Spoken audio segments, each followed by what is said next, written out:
Willie D Live. What's up, family? If it's your first time checking out the show, let me know what city, what state you're coming in from. If you're outside of the U.S., let me know what country you're representing. Throw up your flag. Family, I need you to smash up the likes, smash up the likes, smash up the likes. Also, if you have not done so already on YouTube after you subscribe, there's a little bell next to your subscribe button. Go ahead and click that thing right now so you can get your notifications each time I drop a new video like this. That way you'll be in the loop. Excuse me. Family, explosive show today. The Nolan Wells investigation remains active as his family continues to press for answers after an independent autopsy listed both the cause and manner of death as undetermined. Joining me today is psychotherapist Elliot Connie to help make some sense of all of this. Hey, what's up, King? How you doing? I'm doing good, my brother. How are you? Hey, man, I'm hanging in there. You know, I'm like a little old bat. I'm hanging in there. So what, I've seen you very active on the case as of the last several days. Like what's going on? What's been standing out the most to you since the last time we spoke? A couple of things. Number one, just as you just alluded to, the independent autopsy findings were inconclusive. Like they cannot say what the manner of death was. I was on another show where there was a medical professional who said it was incredibly unusual for them to withhold the throat when they sent the body to the independent medical examiner, and he could not give any reasonable explanation as to why they would do that. He did give some explanation as to why that they would withhold the lungs, but he said he could not explain why they would withhold the throat. And I think the other thing that stands out to me in the past couple of days is the behavior and conduct of Officer Tatum, because he is the one, obviously, who interviewed two of the boys who were on the boat with Nolan. And two things really stood out to me. Number one, he went on Nancy Grace's platform and she interviewed him, and she caught him in several misleading statements. For example, I'm a practicing psychotherapist. I've been a practicing psychotherapist for almost 20 years. In that time, I've gone to court to testify as an expert witness and through the family court system countless times. I have never heard anyone ever say what he said in that interview with Nancy Grace. Like, one of the things he said was the boys took a lie detector test. When she pressed him, he said, well, it was a lie detector like test. And I've never heard anything like that in my entire professional experience. And he started to say, well, it wasn't a lie detector, like it wasn't a polygraph test. It was a similar test that tests different stressors. Never have I heard anything like that at all. And I just cannot help but think there's like a concerted effort to cover something up. The second thing that stood out to me about that Tatum interview is how incredibly uncomfortable and absent confidence he was while being pressed by Nancy Grace. It was if you watch him on every other platform, he is arrogant, he is disrespectful, he is bloviating about his own skill sets. And in this particular interview, he was like a 12-year-old kid who was caught coming home late from curfew, trying to like dance his way out of trouble. It was a really, really fascinating experience. And it for me, it causes him to lose all credibility, which now, because he's inserted himself in the middle of this story from the boys' perspective, it now calls into question every single thing that they told him. And at the end of the day, we just need truth and justice for whatever it was that happened for Nolan, and something happened. Whether that something was nefarious or not, something happened. And it is impossible for me to believe that no one knows or saw anything. They were on a major holiday in a very populated holiday place. Someone must have seen or known something. So it is incredibly unusual how all of this stuff is breaking down. And I cannot help but think someone is covering stuff up. Yeah, man, just to your point, she cooked that boy. I mean, roasted him. I'm talking about like he was like a deer in headlights. If there's if you've never witnessed a buck being broken, she broke the buck. I'm talking about that boy Facts. minding his. That boy was minding. He was. She. Pow, shut up, boy. Pow, shut up, boy. Get in line, boy. Yes, master. Yes, master. Yeah, like he was like, yeah. You're like, Yeah. yeah. He wasn't none of that old bucking and tough talking and all of that trying to check somebody and No. all condescending behavior that he has. He had, man, he kept all of that in check. I wonder what that was. I mean, look, man, I mean, was it the fact that she was a white woman, perhaps? Because you know how he bows down and kissed the feet of whiteness. So perhaps it was the perhaps it was the hyper respect that he has for whiteness, because he has never interacted, ever interacted with black people who has opposing viewpoints in that manner. And not only that, she is a very credible, a very authoritative white woman. Like she is in the position that she's in because she has earned it through her work and credentials. And she cooked him, and she did what he should have done while he was interviewing those boys. Like, and I've said this multiple times. I said this on multiple platforms. When you were interviewing those boys and you ask a question like, did you or anyone you know do anything to cause harm to Nolan Wells? And the boys say no. He just stopped there. But you are talking to the last known people with Nolan Wells in this very, very critical story. You have to ask follow-up questions that make them uncomfortable. So what he experienced is the uncomfortable that happens when you're being interviewed by someone who is pursuing truth. And he did not handle that uncomfort well. And he bowed down to her whiteness, to her professionalism, to her credibility. And he did not insult her. He was not condescending. He did not talk back. It was unbelievable to watch the tone and demeanor change. Absolutely, absolutely. And then D.L. Hughley cooked his ass. I mean, cooked him. Like, boy, if you don't get on up out of here, man. This is what I want to know. Can trauma affect the way that a person remembers a story? Because some of these guys, I mean, they're all over the place. They tell a story here, then they tell a story here, then they tell something different here. It's like, I just saw something earlier today, and it was actually, I was watching The Wedding Ringer, right? You remember that show? Yep. So I'm watching the Wedding Ringer, and they're trying to remember the lies that they were telling. And they kept on lying, and they couldn't get it right. Because, you know, when you tell one lie, you got to remember that lie. And they couldn't remember the lies that they was telling. But the truth shall set you free, because the truth don't need any explanation. You just tell the truth and you can remember it, because that's the way it happened for real. But when you make up a lie, you got to remember the lie. You don't have to remember the truth, because the truth is all that. That is correct. But I mean, to answer your question, yes, trauma will impact how you experience almost everything. And a trained professional knows how to interview people who have experienced a trauma. And it is very obvious to me that Officer Tatum does not know what he's doing. He has just found a way to placate to a particular audience and insert himself into a story because I think he wants to build his profile, his platform, and his business, not because he's interested in the truth.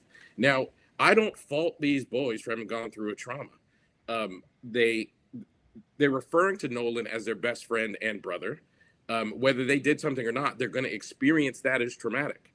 And to your point, when you are telling a lie, or at the very minimum hiding details, you got to remember, who did I tell these details to and who I didn't? What details am I hiding? What am I not? What am I allowed to say where, and what am I not allowed to say where? They're struggling, or they should be struggling. It should be a hard thing psychologically to deal with. Who I fault is the system itself, because no one, to your point, I've talked to people who have been arrested and prosecuted for a crime, and they will say something to me like, you know, it's just nice to get it off my chest, even though they're about to go do 20 years in prison, because psychologically you're living in a prison in and of itself. So if you are living with a lie, if you're living with a trauma that you are holding in, there is a toxicity associated with that. And people will literally say, even though I'm telling the truth, and that truth is going to send me to prison for decades, I still experience it as a relief that I'm no longer living within that prison within my own mind. And someone should be helping these boys release that. Now, again, I don't mean to imply that they did anything nefarious, but I do mean to imply they know something. And the something that they know that they're not telling is going to hold their own psyche hostage. And someone needs to step in and say to these boys, you have to release that. And if you look at both boys who did the interview with this person, with Officer Tatum, you can see angst on their face. It is literally the only emotion that you can see present. You don't see sadness. You don't see stress. You don't see joy. The only thing you see is angst.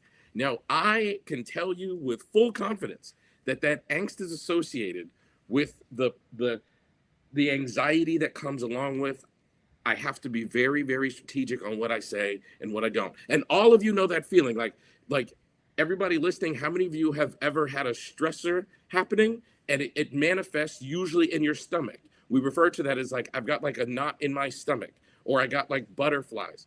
That's the manifestation of the stress that happens when you're holding in a secret, when you're holding in a trauma. I could see it on both boys' faces plain as day. Now, I know I'm a bit of an unusual character because I've been doing this kind of work for over 2 decades, but I could see it plain as day that those boys are sitting in a place of pain and angst, and someone needs to help them to release it. Right.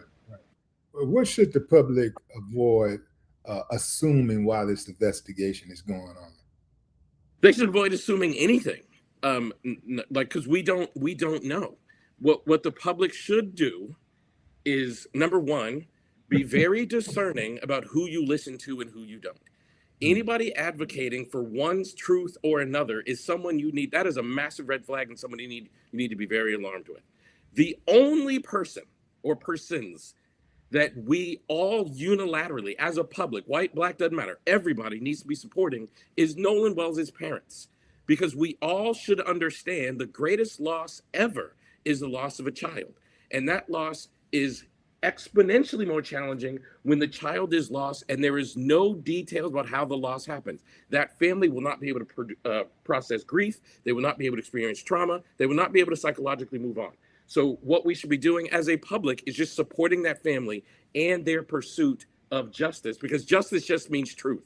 There are certain people, I say that, and I say, like, this family's just pursuing justice. Oh, you just want those boys arrested. Justice doesn't mean arrested, you idiots. Justice means truth. So we should all be supporting truth and try as hard as you can not to make any assumptions. We simply don't know what happened. It could be an accidental drowning and or death. It could be something nefarious happened up to and including murder. But all I can tell you is, from my professional experience, I am very confident in saying the 2 boys that they showed interviews of are hiding something. I am not in a position to make an assumption about what that thing is that they're hiding. But I can tell you confidently, clinically, those 2 boys are hiding something.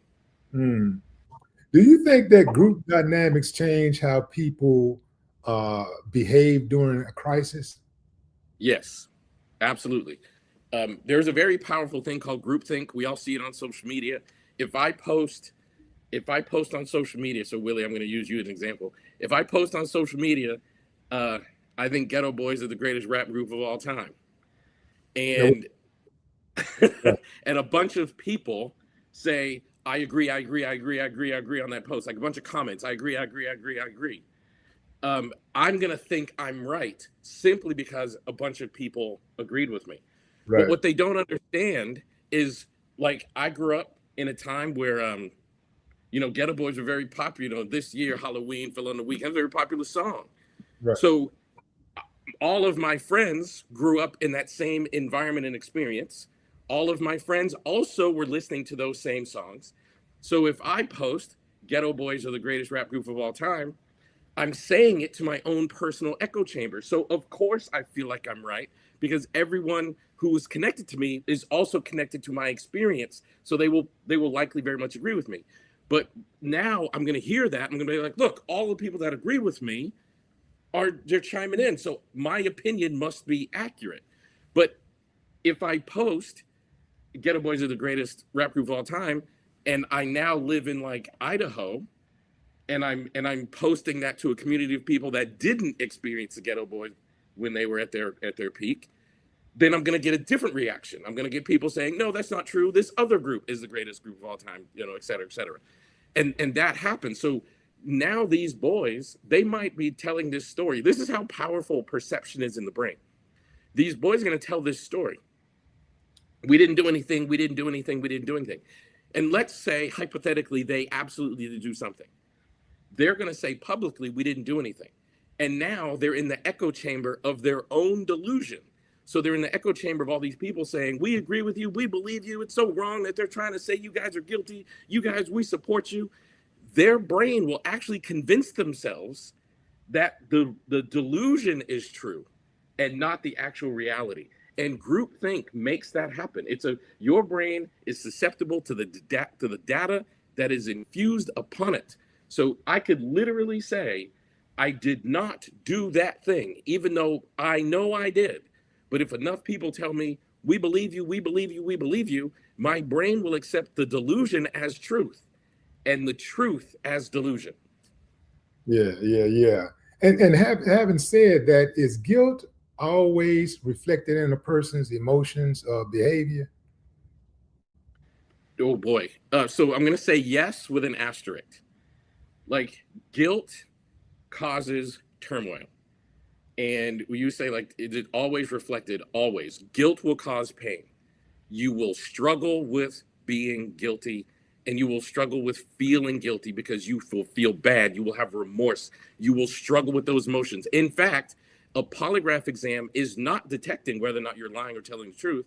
A polygraph exam is detecting how much presence that stress is in your body. And the more of that stress is in your body, the bigger the lie you're telling. Now, the asterisk is narcissists and sociopaths don't experience that, which is why lie detector tests do not work on narcissists or sociopaths, because I can go kill 10 people and not feel a bit bad about it, not feel a bit guilty about it. But these boys should be feeling guilty. At the very least, I'm going to tell you exactly what they should be feeling guilty about by their own admittance. If, like, everybody listen to me talk. Think about if you left your best friend on an island by himself and he died accidentally. You would feel guilty that I left him. And you would be saying stuff like, I shouldn't have done that. I should have stayed. I should have made sure he got back safe. I should have given him his phone back just so at least I could call him. You would be saying things because you would be accepting guilt for your role in the events that led to the death. And by their own admittance, they have played a role in the events that led to his death by not making sure he had his phone. Because think about that. If you left, you told me, hey, I met a cute girl. I want to go stay with the cute girl. And you decided, look, we're a group of 4. How about stay with Nolan and 2 of us going to go back? Or even give Nolan the phone. Hey, man, in case anything happens, you need any of us, here's the phone because we can come back and grab you if we need to. They played a role in the sequence of events that led to his death. They should be feeling guilty for that alone, let alone what a more significant role that they might have played. They should be feeling guilty that the series of events that took place, had they made different decisions, would not have happened. Now, let me take it to the streets for a moment. Since you brought up Ghetto Boy, so I'm going to take it to the streets. So, yes, sir. To your point, I was on tour a while back, and a friend of mine was messing around with these, let's say, women of the night, right? All right, got you. I don't know these chicks at all. So I get wind of it. I go to his hotel room and knock on the door, and I walk in. I see the girls, they're spooked. I can see it that they up to no good. Yes. But he is totally lost. He's totally lost. He don't know what's going on. So I walk in and I say, hey, let me see some IDs. I say, let me see some IDs now. So I look at the IDs, and I got a really good memory when it comes to like faces, right, and names. So I connect the name and the face, boom, boom, boom. I say, yeah. So yeah, let me go ahead and pics. Nah, so if anything happened to my buddy, just know that I'm coming back for y'all. And then I left out of the room. Now, they robbed him, took all his money. The next day, I knew they was gonna get him, but he's a grown man, so ain't nothing I can really do about it. He's a grown man. I warned him. I told him, hey man, this is what's up. Woo woo. No, Will, they cool. I say, okay. I was like, okay, so if that's what you want to do, that's what you want to do. So he went and he got himself in a major jam. So these are the type of situations people can find themselves in when they don't when they don't use discernment. But as far as me calling myself a friend, I felt like I at least was proactive enough to take some steps to make sure that if something happened to him, and I'm more concerned with something happened to him, something more harm, physical harm, if something happened to him, then I know where to look. And so I don't have that on my conscience. If something happened. 100% right. Yeah. 100%. So they you're right, man. I mean, you're right on the money, man, when you say they should have some type of trauma, they should feel some type of regret, some type of shame, because if they had done their job as friends, perhaps if you are to believe their narrative, then Nolan would still be with us today. Before I let you go, you was about to say something. Go ahead. I'm gonna let you. Yeah, I want to give another example because this is such an important point to me. Like, it goes beyond whether or not the boys actually committed murder or not. It goes to the point where the boys play a role in this. When I was about their age, I was 17, 18 years old. Me and some of my friends went to a concert. I grew up in Massachusetts. We went to a concert in Massachusetts, and we were all drinking. We shouldn't have been drinking. We were underage, but we were all drinking because that's what kids do. And we were drinking in the parking lot of the concert venue. And when we went into the concert venue, we were all just doing our thing, and we got separated. And me and one of my friends got separated, and I couldn't find the whole group of friends. And I accidentally exited the concert venue, and it said no re-entry. One of my friends saw me do that, and he left the concert venue too, just so he could hang out with me outside of the venue until the concert was over. Because that's what friends do. And part of his brain was like, I can't leave intoxicated Elliot outside of the concert venue by himself. Something might happen. So what these kids are asking us to believe, and not only believe it, but to treat them as if there's nothing wrong with it, is you were out drinking, because they're now saying Nolan was drinking. Well, if Nolan was drinking, I guarantee you all of y'all were drinking. So you're now asking me to believe that you and all your friends were drinking. Nolan, while intoxicated, says to you, I'm going to stay behind and get on another boat. You're asking me to believe and assume that it's normal that you just let your intoxicated friend stay behind on this island, planning to get on another boat. He didn't tell you the specific boat he was going to get on. He didn't tell you the exact plane he was going to have. You were just okay with him, like, I'm just going to get on this boat. That is unbelievably weird, and they should at least be accepting responsibility that we played a role in the sequence of events that led to his death, and that in and of itself should be causing them psychological harm. What's the biggest unanswered question here? What are they hiding? That is the biggest unanswered question. It is clear through your conduct and through the way that you are presenting when you are on camera, you are hiding something. The biggest unanswered question is, what exactly are you hiding? Man, you said a mouthful. I appreciate you, Elliot. Thanks for coming on the show. Thanks for having me, bro. Absolutely. Family, I got attorney Jack Palmieri coming up next, and he's going to lay out the case as the way he sees it. Now, we are waiting on the press conference. Ben Crump is going to give us an update on the Nolan Wells case. A lot of developments here, fam. We got people trying to sue content creators now. We got people who are talking about their lives are being threatened.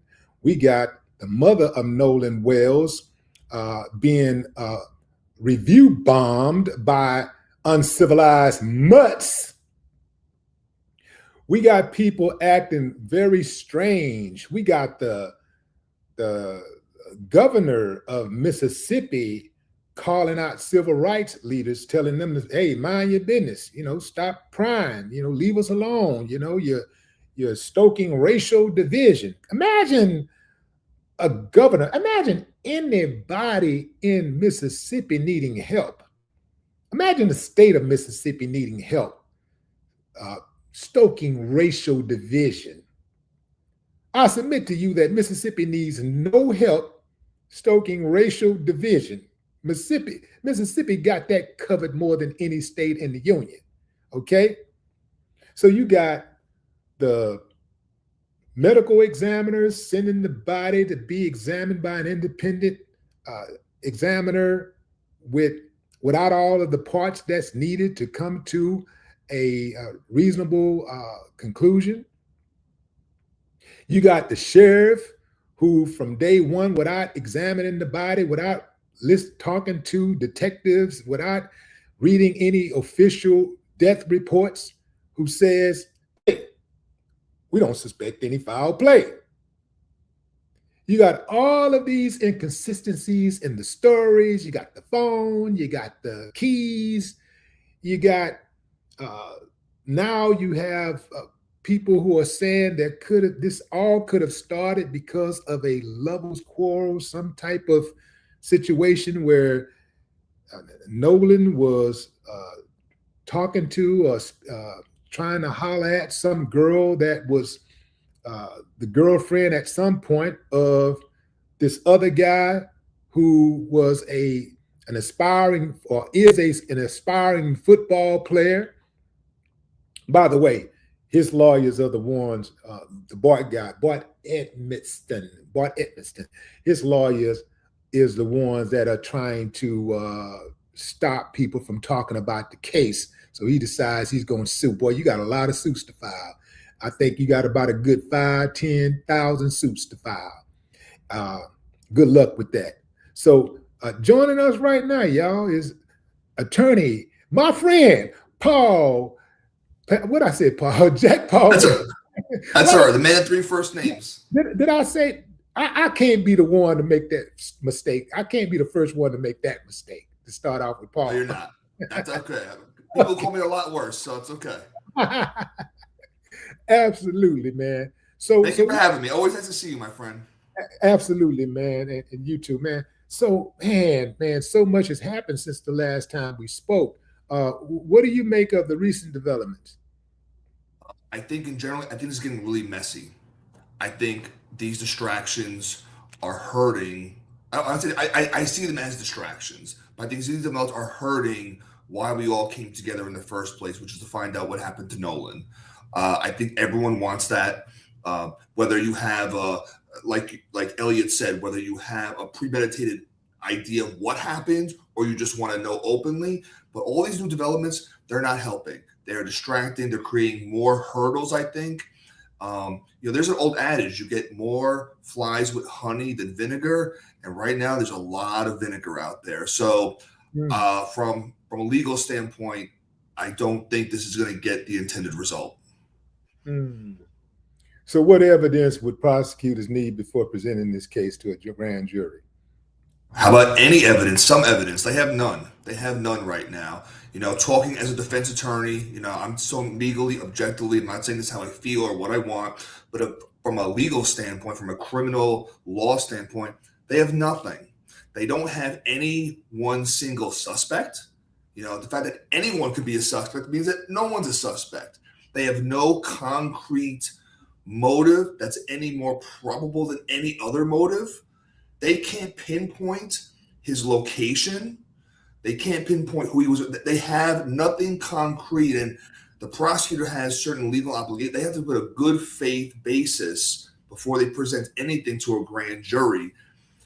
This could go any which way. They can't put forth a multiple prong, a hydra prosecution. They can't say it could be this or this or this, because that creates reasonable doubt in all the possibilities. They have to say this is what happened. So let me ask you this. So you don't think the inconsistencies in the witnesses' stories, you don't think that the fact that they withheld the phone, withheld his keys, knowing that he was missing, didn't return him to the family until the family came looking for him. You don't think that, and here's the big one right here, this is the powwow. You don't think that the fact that that phone call where you hear voices on there saying, "Hey, Nolan, get up. Nolan, wake up. Bart, what the F did you do?" You don't think that conversation that was happening before the phone was connected with the CTO dispatcher means anything? You don't think that's evidence? I think it's evidence, right? But of what? And Evidence of a crime. Evidence of a crime that was committed. Maybe. So I agree.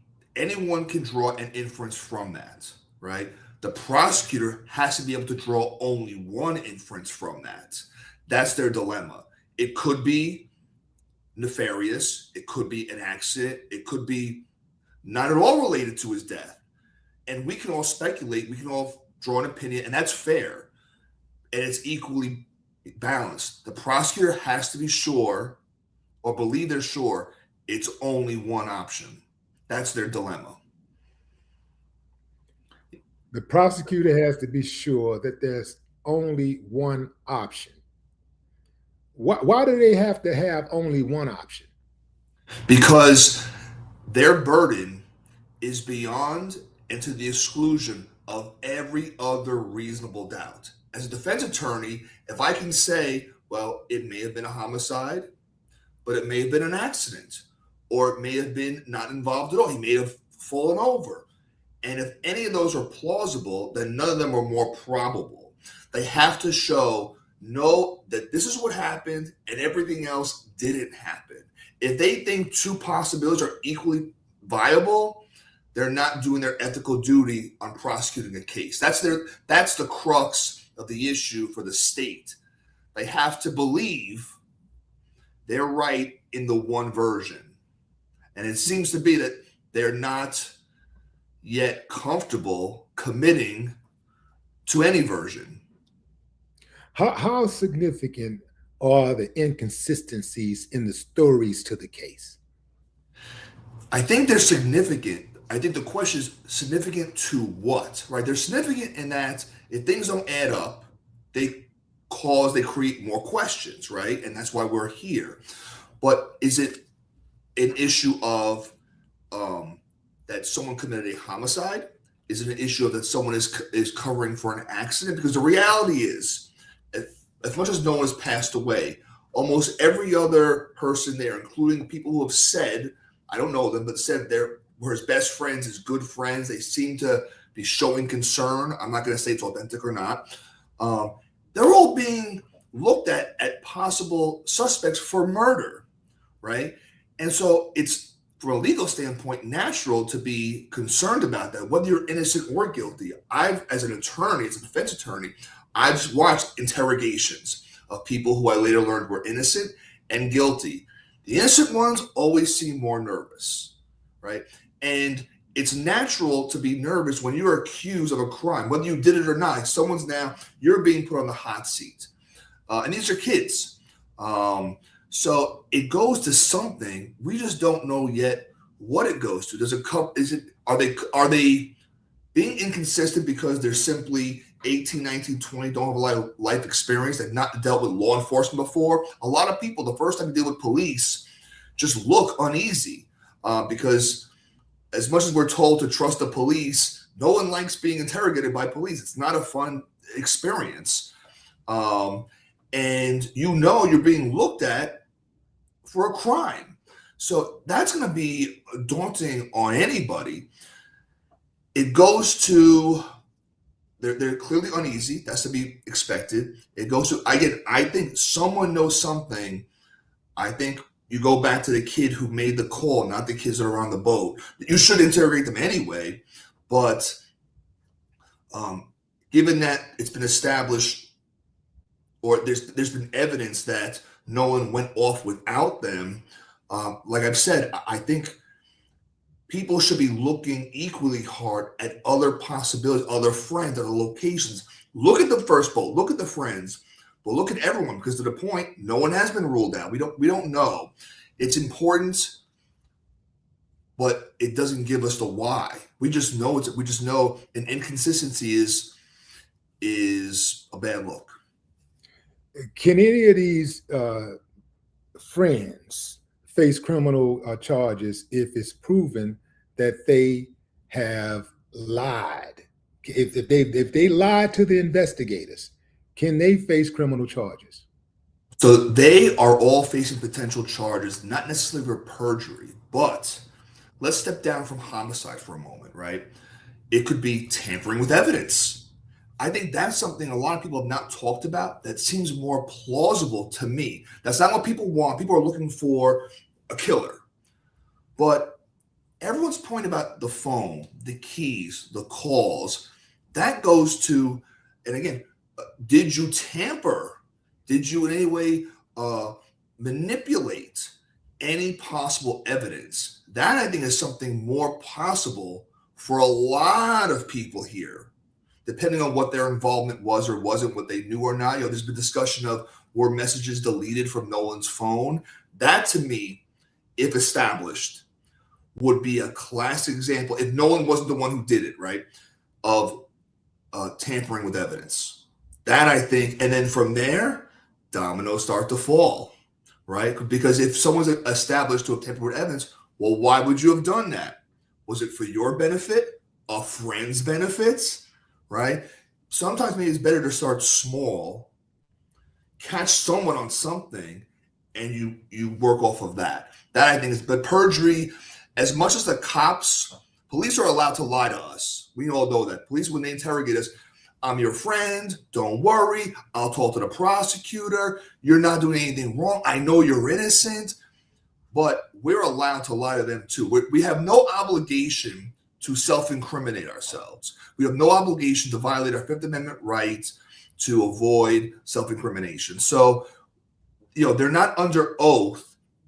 Now, I'm not saying that looks good, but it's not chargeable in and of itself, again, unless it goes to some kind of destruction, manipulation of evidence.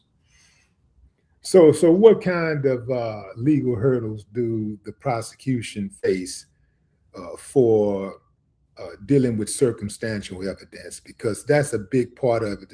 It's more circumstantial evidence than hard evidence in this case. I mean, at this point, it's almost become what hurdle aren't they facing? We discussed this before.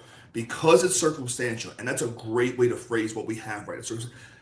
They still lack a concrete motive, right? Now, we've discussed, could it be this possible love interest, right? Was there another suitor that was looking to favor this girl, right? That we see that happen in real life. Was it friends on a boat, whether he fell off, was pushed off, right? That's plausible because he was found in the water. He wasn't found like in a bedroom, in a pool. He was found just by himself. But again, one motive is equally plausible to the other. They both make sense. And we don't know which way it could have been because we don't know who was even involved in his last moments. So that's part of the issue with circumstantial evidence. There's no, even in circumstantial evidence, usually there's one item that's a smoking gun. We know how he passed. We know why he passed. We know where he passed.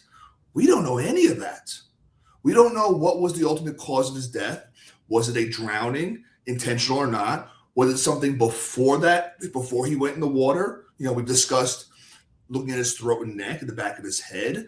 Was it a competing lover? Was it a friend that was drunk?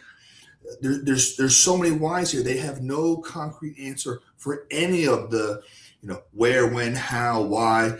All of it is equally in play for them to go forward. I mean, as a defense attorney at this point, with how messy it is, this is my best case scenario as a defense attorney, because now the moment they try, if they try to go on one theory, I'm going to say as a defense attorney, that's really interesting because all these months you had no idea, and now you have all this public pressure, and now you've decided to charge my client for this crime and this motive. When months ago you didn't know, but now all of a sudden you know, you have no new evidence to establish. You have nothing. Now that you're just deciding because you're being pressured by your community. I would have a field day as a defense attorney for any of these. Give me any kid, I'll give you an acquittal right now. Okay, they've had nothing for so long. You're going to try to tell me that now all of a sudden, no, you capitulated to your community, to the outcry, to the public attention. I would tear this apart now, because they don't know. They don't know. And that's the people who need to know. You and I can speculate and theorize. It all makes sense. They need to know. And I'm going to say, you never knew. You can't know now. Nothing's changed. So if this case eventually goes to a grand jury, what should the public understand about the process? So they should understand that it's only the beginning, not the end. It's not proof. It's not the burden the prosecutor would have at a trial. It's, do they have enough probable cause? It's probable that this happened. They have to understand that there's no defense put into the grand jury. Okay, that effectively, I've indicted my own ham sandwich because there wasn't enough mustard on it. That's how easy it is to get an indictment as a prosecutor. Okay, you have to be asleep behind the wheel to not get an indictment on a case. Okay, an indictment is all but a given. Okay, it's a one-way conversation. It's like you and I having a debate, and I get to say nothing, and you talk, and then you ask your audience, who do you think was right, Willie or Jack? They're gonna go with you. I didn't say anything. I didn't get to. You didn't even see my face. So the indictment means nothing. Now, conversely, if they don't get an indictment, can this get any worse from a public relations standpoint for this state attorney's office? They can't win for losing. So it's a matter, if they don't get it, it's like, they're going to be blamed for being incompetent, right? Whatever the evidence is, or they're going to be blamed for being so incompetent or motivated to kind of scuttle the case. They're never going to get a benefit. I'm not saying they should. And I would be just as critical of them as a defense attorney if they tried now, for the same reason. You've made such a mess of this. You're now deferring it to a jury, hoping they will clean up your mess one way or the other. Ladies and gentlemen, it's not my fault there's no indictment. A jury of your peers decided. Or, ladies and gentlemen, it's not my decision he was indicted. The grand jury decided. They almost so want to punt this to blame someone else, whichever way it goes. So you're the defense attorney. You're in the courtroom right now. The grand jury has moved forward with an indictment. Now you are standing before the courtroom and you're presenting the case. Which of these guys, in your opinion, is the strongest link or the weakest link? Which one of these guys, who's the strongest link and who's the weakest link in this? Right. So if I had to pick someone who I thought was most likely to have charges brought against them, I'm not saying they're strong. I think, again, it goes to the kid who called his mom. The kid who called his mom is the one most likely to know something at the most critical time before Nolan's death, because he was the one that knew enough to make a call to an attorney, who happens to be his mom, to say, I know something about a kid who may not be doing so well right now. That's the kid that I think has the most to fear, whether he did something or not, because it goes to, how did you know to make that call? And what was the call? And we're not going to know that, right? Now, the flip side is, if I'm his attorney, again, I always tell, it's a scenario, and we joked about this the other day. I almost never want to be the one to find a dead body, because that puts me as the last person with the body, right? Well, if you were the body, how do I know you weren't the last person with the body when it was alive? So I almost, would say, look, just because he did the right thing by making a phone call to let them know another kid was dead, we're now going to punish him for his good deed. right? No good deed goes unpunished. That would be my defense out there as my first line to a jury. No good deed goes unpunished. He did the right thing. He saw his friend in the water. He made a call, and now he's been accused for that death. Based on what? That he made the phone call? Had he not made that phone call, how long would it have been until anyone even thought to look for Nolan? Much less where and when and why. He doesn't make that call. This coverage is even worse. It goes into a missing case. The family's freaking out for days. No one's saying anything. To the extent no one's done anything for the family, he's done the most for anyone. I'm not saying he did a lot. I'm not saying he couldn't do more. But I'm saying he's the only one that made an effort before this became a criminal investigation. I would say my client is the scapegoat. Okay. Second from there, I want to know about the lovers' quarrel. Take me to the girl. Let me know her whereabouts. And then lastly is anyone with footage. I think the kids on the initial boat, I think they're too far down the totem pole because it seems that they were not with him. Again, it's not was he drinking, now were his friends drinking, they're all 18, 20, whether they're underage or not. They're doing college stuff, right? So maybe it wasn't right, but it's not unheard of for college kids to be drinking and, spring break type action. Take me to his last moments. That's the kid who I think has the most reason to go radio silence, private his social media. I remind him, you're saying nothing, not because you're guilty, because you are innocent until you are proven guilty, and you have no obligation to say anything to anyone. If people are accusing my client of anything, the first thing I tell them repeatedly is, shut up. You shut up. You don't talk. I talk for you.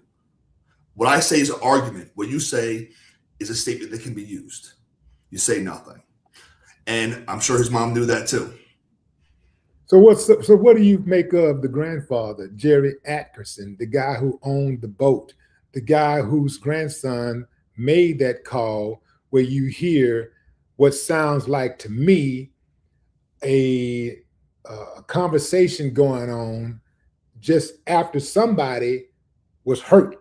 Somebody was hurt. Ain't nobody gonna get me to convince me that call, that exchange that was happening before that tow dispatcher got on the line was not distress. Somebody in distress, some type of emergency is happening at that moment. It's oh my God, Nolan, you're screaming, wake up. Whoa, what have you done? That's somebody in distress, man. You got to be able to do something with that call. Are you really telling me that as a defense attorney that would not be some type of issue for you to try to get over? That wouldn't be a hurdle for you to try to get over?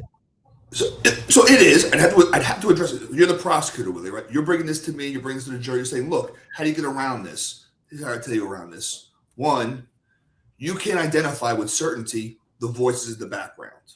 Okay. Two, even if you can, you don't know which voices, if any, had any physical contact with Nolan. The most you have are unidentified voices making statements. You don't know of any conduct or lack of conduct. Okay. You don't know who was there. And this goes back to another possible charge these kids are facing. Let's say something happened to him, Nolan, on the boat, and they went from the boat to the water. Okay, now you're talking about messing with a deceased body, right? Like if something happened to him and his life ended on the boat, he should have been found in the boat. And if he went overboard, okay, and maybe the death was an accident, but going overboard would not have been an accident. Right? If someone pushed his dead body overboard, okay, now you're tampering with a dead body. That's a criminal charge. Okay, so let's say for the sake of an example, a possibility, right, that he passed out from intoxication and sun exposure, the elements, the partying, it got the better of him. He passed out. These kids are all freaking out. Maybe he had a pulse, maybe he didn't, but these kids are freaking out because someone passed out on the boat. If someone tipped that body over the boat, that's a problem. but you can't tell me who did it, so you can't tell me it was my client. That's how I get around. I point the finger. I say, it's just as likely John did it, that Dennis did it, that Ethan did it, that I did it. And him being in the water, you're not going to get any fingerprints. You're not going to get any DNA evidence of if a person on the boat touched it. You can't tell me who it was with any definition. You don't know. And that's probable cause. That's reasonable doubt. That is reasonable doubt. It's if you put my client at the scene is not complicit with a crime. Right. And again, these are the legal hurdles. Again, I'm not promoting this. I don't want to be taken wrong here. This is like in a courtroom. I'm not talking the court of public opinion. I'm talking the courtroom of law where criminal charges are brought and punishments are decided, right? It's very different. Like, we have a right to create a public opinion and find anyone guilty or innocent. But what we think matters less than what a judge and a prosecutor and a jury is going to think. From that point, like, unless you have someone, we talk about snitch on someone else, which I've not seen any of that. You need an eyewitness. An eyewitness to say, look, he did it. How do you know? I was there. And if one or more persons were involved, you need one of them to come forward to try to get immunity or a better deal. He did it. How do you know? Because I helped him. You don't have that. You have nothing directly tying anyone to the death. It seems like with that call, he was on the boat, he was in distress, whether he died on the boat or not, whether he was unconscious of the boat, but he wound up in the water.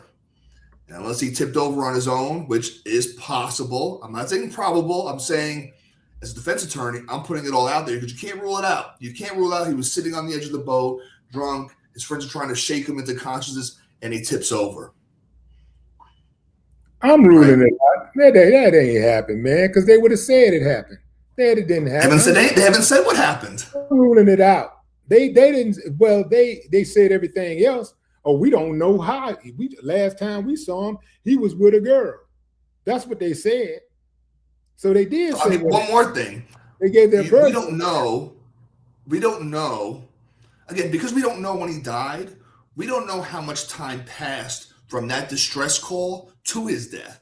So another argument I would make is a break in time. He was in distress with his friends, and then he was okay. And then he left the boat, and then the third lover had the lovers quarrel, and they killed Nolan. But the friends on the boat, they were good friends. They helped him out. They revived him. They gave him some water. They gave him an adrenaline shot, right? Some Red Bull, and he was on his way to go meet that girl. You can't prove that the distress call was the last time he was alive because you don't even know when he died. It could have been 5 minutes later. It could have been 2 hours later. That's the defense. That's reasonable doubt. That's the prosecutor's problem. You don't know. Because you don't know, you can't guess as a prosecutor. So what is the unanswered questions in here? What in fact, just give me the primary unanswered question in this whole case. I think the first thing we need, the most important question is, how did he die? Because once you know how he died, then you know the right and the wrong people to look at. How did he die? Was it a drowning? Was it a strangulation? Was it blunt force trauma to the back of the head? How did he die? I need to know that to know who could be responsible for that.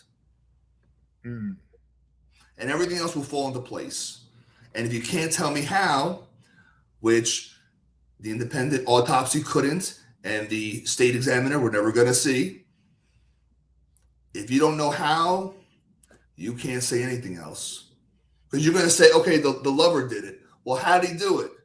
Because if he did it, was the other lover on the boat? Was he at the house? Was it on the beachhead? Like, you need the spoke is how. And from there, you put it together. Yeah. Well, I think you covered everything for now, man. And I want to bring you back in after the press conference, but I do believe that the truth is forthcoming. I believe that the truth is forthcoming. I believe that there are very powerful people out there right now that are trying to stop the truth from coming out. Now, why would they do that? I mean, let me ask you, before you go, I know I said I'll let you go right now, but That's okay.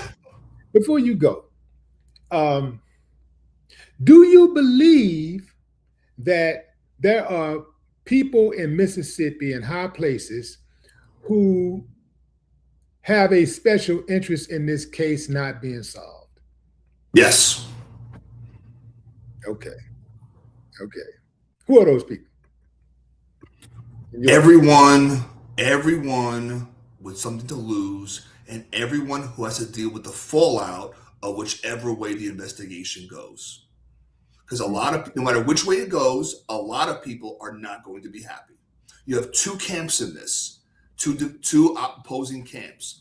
Not everyone's. Some people are going to be very happy, some will be very upset, and the state and the prosecutor's office and the law enforcement department, they all have to deal with that. The best thing that can happen is this goes on, and you and I forget about it, and another case happens, and the interest dies down, and it just kind of stays in this limbo until we don't care anymore. Otherwise, there's going to be a lot of fallout no matter what. Yeah. My man. Ladies and gentlemen, Jack Paul Mary. Thank you so much, my friend. Always a pleasure. Absolutely, absolutely.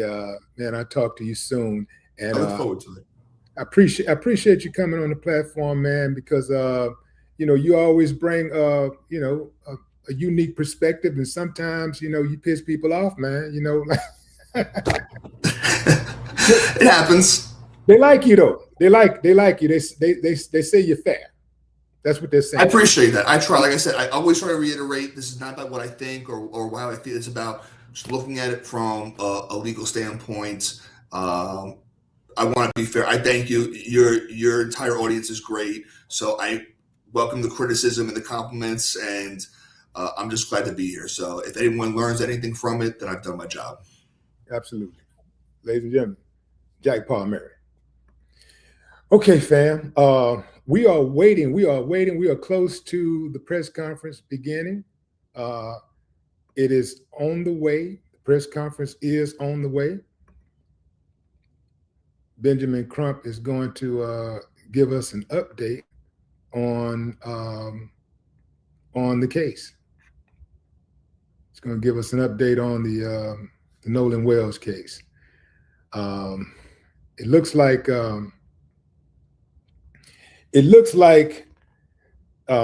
he's going to run some people hot, because right now they're trying to run Benjamin Crump out of town. Why would they do that? I mean, like if he had something to hide, does he have, like if you don't have a problem with the truth being revealed, you shouldn't have a problem with Benjamin Crump, in my opinion. This is just my little opinion. It don't really mean nothing, right? But I'm just wondering, why is it that some people have a problem with what Benjamin Crump has to say? I think some people have a problem with that, big problem. I don't know why. We are awaiting the beginning of the press conference.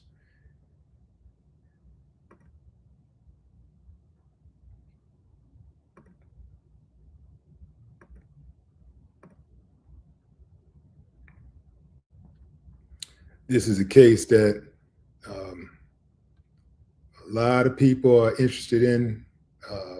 People have drawn a line in the sand, and it appears to me that people are either all the way to the right with it or all the way to the left with it. It really is no middle ground.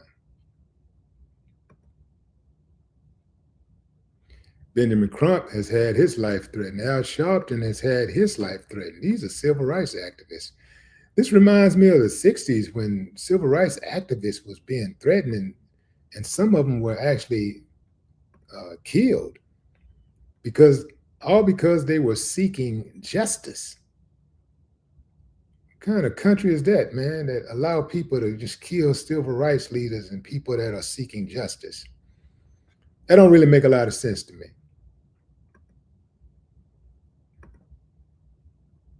So I'm trying to figure that piece out. I'm trying to figure out what's going on with that. That don't make a lot of sense to me.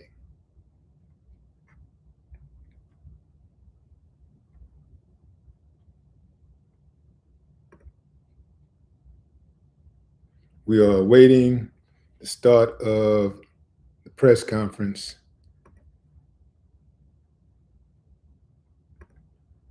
We have Attorney Benjamin Crump, who is going to provide updates on Nolan Wells, Daniel Irving, and Tyler Smith cases. All young Black men who have lost their lives under suspicious circumstances.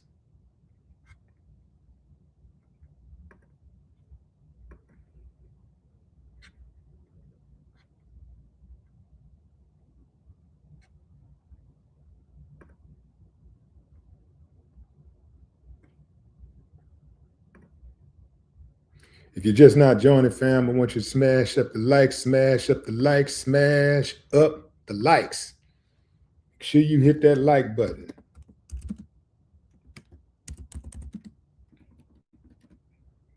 Nolan Wells press conference is on the way. Looks like they're running a little bit behind, but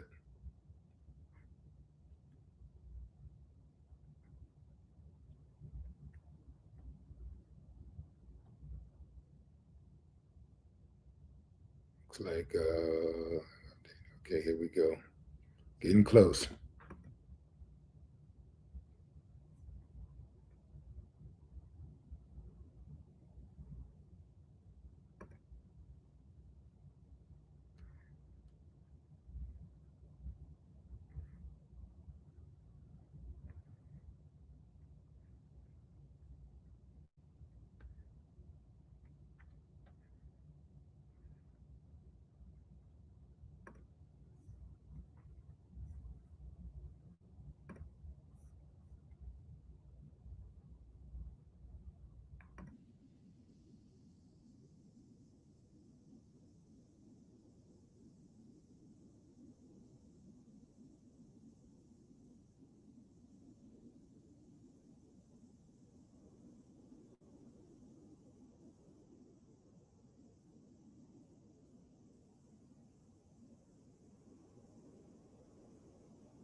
Press conference about to start in a few ticks, fam.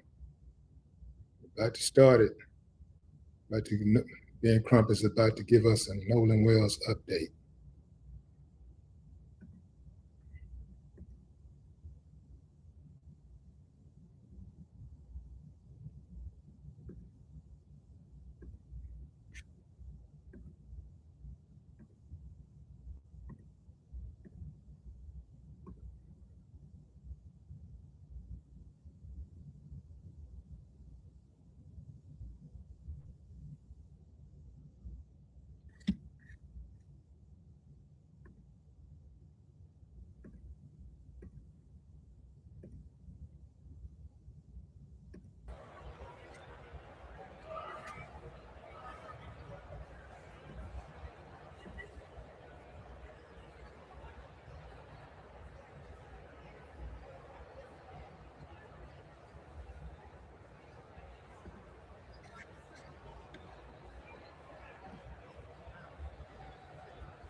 See what you guys are saying over here in the comment section. Let me see where you at. Where you at? Ashley Anderson, what's up? What's up?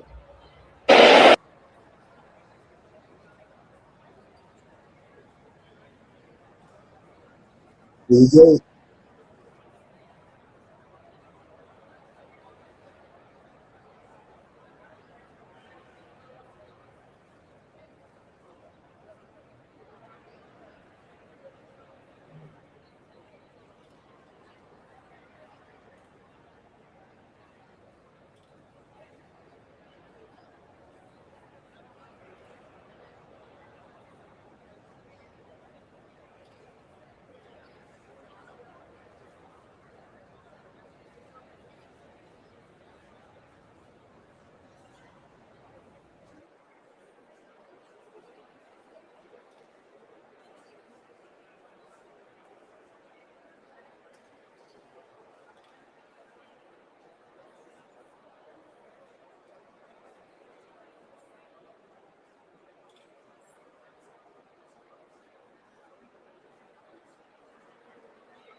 Give me a thumbs up if you can hear me up there.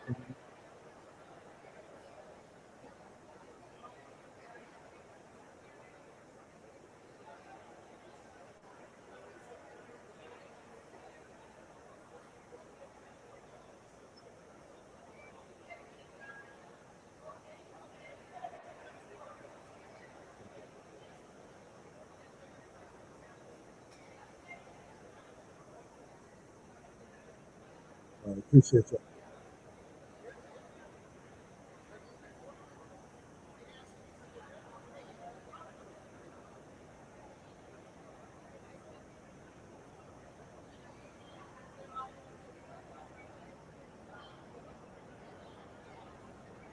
I hate that I can't keep this a secret. I canceled all my food delivery subscriptions and upgraded to Cook Unity, and it's totally transformed the way I eat because every meal is crafted by award-winning chefs from across the country. The variety is unlike.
Justice for our black children.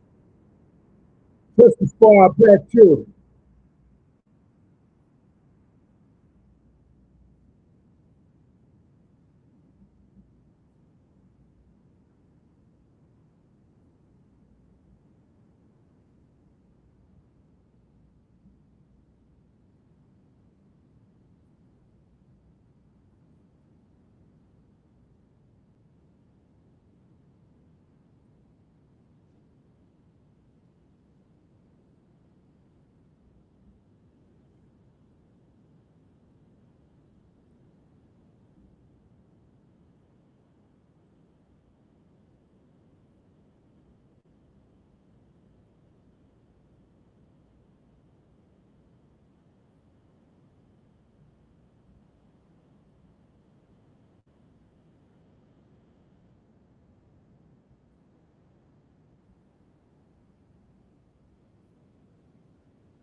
No.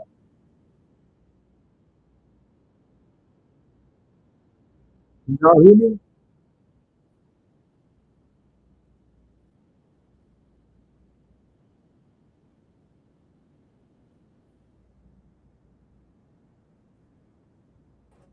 We must stand with these families, with this giant of a lawyer and advocate over the last 15 years, going all the way back to Trayvon Martin.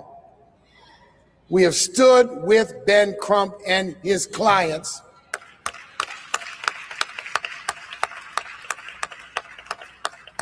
and we have stood with Ben Crump and his clients because we want the community to know that we are not going to be silent in the face of injustice. Amen. You and I cannot even fathom the pain of these families. I want to thank them for their courage in being here in public under the glare of the media in these circumstances. But we want them to know they are with family. We are standing with family. So Ben Crump is going to bring us all up to date on the latest facts, events, and status of these three cases. And we are going to continue, as we said in the earlier session, to advocate until there is justice for these three families. And we will not be silent. We will not get tired. Amen. We will not get distracted. Amen. Until justice rolls down. Amen. In these three cases. Amen. So I'm proud to introduce a man who is known as the Attorney General for Black America. And I dare say he stands with the great lawyers that our community has produced. Thurgood Marshall, Constance Baker Motley, Johnny Cochran, and I could name so many others who over the years have been advocates for our community in many, many ways. So ladies and gentlemen, the next voice you are going to hear is from one of America's great lawyers, but someone who is giving voice to the families and the victims of injustice. Ladies and gentlemen, Ben Crump. Thank you so much. And thank you to President and CEO of the National Urban League, Mark Morial. Please give a great round of applause for him not thinking it robbery to invite the families to be here at this great convention. We are so grateful to him and the others in the civil rights community for standing up like they have stood up in the past. And just like we got justice for George Floyd, just like we got justice for Breonna Taylor, Lee Merritt, just like we got justice for Ahmaud Arbery, we're gonna get justice for Nolan Wells. We're gonna get justice for Daniel Irvin, and we're gonna get justice for Tyler Smith. And a large part is because you all are not afraid to speak truth to power. Never. Thank you, Mr. Mario. Yes, sir. Again, I'm Attorney Ben Crump, along with Attorney Lisa Park, Attorney Eric Hertz. We are here fighting for the family with other great lawyers for Nolan Wells. We also have present with us the family of Daniel Irvin, who many of you are just learning about outside of Dallas, Texas, and his tragedy. We have Attorney Sean DeRaya and Attorney Brooke Cluse fighting to help that family get justice. And we want to applaud his mother, Tamika, who has been fighting as only a mother would fight with not many people in the world listening, but we're listening today, Tamika. You are not alone, Tamika. You got Nolan's mother and father, Christine and Elmore Wansley, who are standing with you as well. Tamika, your daughter is here. You are not alone. Y'all, please let her know she is not alone. Justice for Daniel Irvins. Attorney Harry Daniels, we also have the family of Tyler Smith, Lexington, Kentucky. You're going to hear from all these families. You're going to hear from Tyler's mother and especially his grandmother. Until the lawyers get there, till the community advocates get there, a lot of times these families are just by themselves, President Mariel. And thank God for this mother and this praying grandmother who refused to let them sweep the death of her grandbaby under the rug. And so I will say briefly about each of these tragedies. Obviously, many of you know about Nolan Wells, and you'll hear from his mother and father after brief remarks by Attorney Hertz and Attorney Park. But we all know July 4th, Nolan Wells goes with friends, celebrating 4th of July. All the friends come back. Nolan Wells tragically washes up on the shore 2 days later, dead. And so we know all the current events that have been happening. We are announcing that we have the audio from the officials, and we have retained and are consulting with some of the foremost audio engineering experts to review those audio tapes from the CETO call in its entirety. We also, and Attorney Hertz may go into greater detail on these matters, have consulted President Mariel with oceanic engineering experts to talk about how these facts are lining up. The fact that they say Nolan's body was found in the same location where they say they left him at. And so we want to know, how is that possible with the oceanic tides? Yeah. We want the experts. You got low tides and high tides. It's not adding up. So we are going to dot every I and cross every T until we find out what happened to Nolan Wells. Attorney Hertz will also go into a little more detail, and Attorney Park, about how we're trying to coordinate with Dr. Roger Mitchell, who conducted the independent autopsy of Nolan Wells, to be able to inspect his throat that was missing with his body when he was flown to do the autopsy with Dr. Mitchell.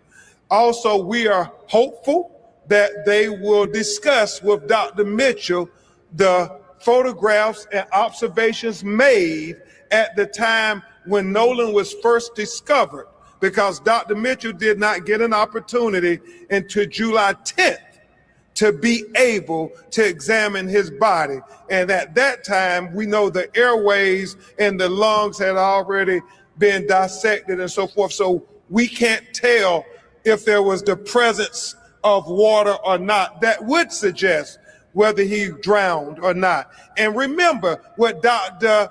Roger Mitchell said in his autopsy. President Mariel, he talked about the fact that to say he drowned does not draw the conclusions of what happened to Nolan Wells. He said it is equally important to know at what condition was Nolan Wells' body when he went into the water. Was he conscious or was he unconscious? Was he forced into the water or did he go unforced into the water? He said all of these things are very important. And so we're dotting I's and crossing T's. We are focused on getting to the truth, and we stand for the truth. Me and everybody on my legal team stand for the truth, no matter who it implicates or who it exonerates. Yes. We stand for justice, no matter who it convicts or who it acquits. And we stand for transparency, so everybody can see.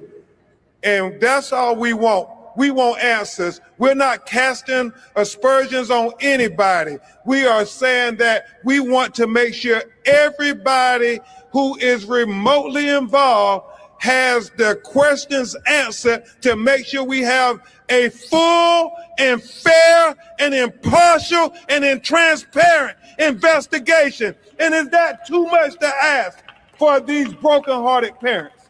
Is that too much to ask? That's how, if it was your child, wouldn't you want the same thing? And I get it. They're attacking me. They're attacking Reverend Al. They're attacking the parents of Nolan Wells. We don't care about those distractions. We ain't no ways tired. We are completely focused, completely laser focused on getting to the truth, the whole truth, and nothing but the truth. So help us, God. And so the threats, the attacks mean nothing to us. We will not be deterred. Look into our eyes. We're going to get to the truth. I am so grateful to Mr. Byron Allen for donating $100,000 to the GoFundMe so we can help get the best experts in the world. I am thankful to Reverend Al Sharpton. I am thankful to Mr. Tyler Perry. I'm thankful to Mr. Tara Owens. I am very thankful to everybody who did not think it robbery to say, what can we do to help people get to the truth and call in to the tip line so we can help not only Nolan Wells' family, but we can help Daniel Irvin's family, and we can help Tyler Smith's family as well. Everybody on social media, please continue to ask questions. Please continue to share photographs, share videos. It all helps us solve this potential of what happened to Nolan Wells. I mean, it's so important. Somebody saw something. Somebody knows something. As Christine and Elmore have said, if you're really Nolan's friend, you know in your heart of hearts that if the roles were reversed, that Nolan would say something. He would call and tell what he saw. And so that's all they're asking. Do for Nolan what he would have done for you. Do for Nolan what he would have done for you. Do for Nolan what he would have done for you. Congresswoman Beatty, we thank you in the Congressional Black Caucus. Please stand and join us, Congresswoman, because you all asking the questions from the Department of Justice and the FBI. It's important that we have the full weight and force of everybody who has any kind of authority to be able to help us get answers on Nolan Wells and the other 18-year-old black boys.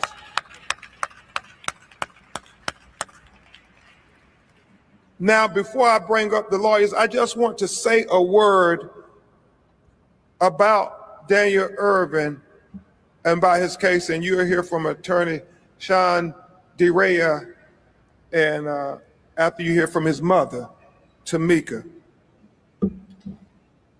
So similar in what they're saying about Nolan Wells. And that is her 18-year-old son, President Maria, Congresswoman Beatty, two young white teenagers come pick them up from their house. They go on, I guess it's an alleged fishing trip.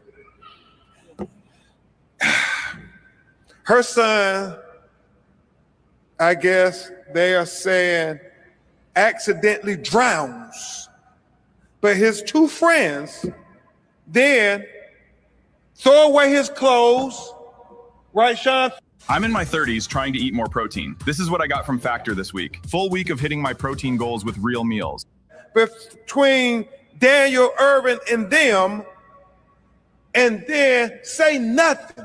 If it's an accidental drowning, why wouldn't you come to his mother and tell her he drowned by accident? Why wouldn't you go to the authorities? Why wouldn't you go to somebody and say there was a terrible tragedy, he accidentally drowned? But no, they go throw away all of the evidence that is germane to finding out what happened.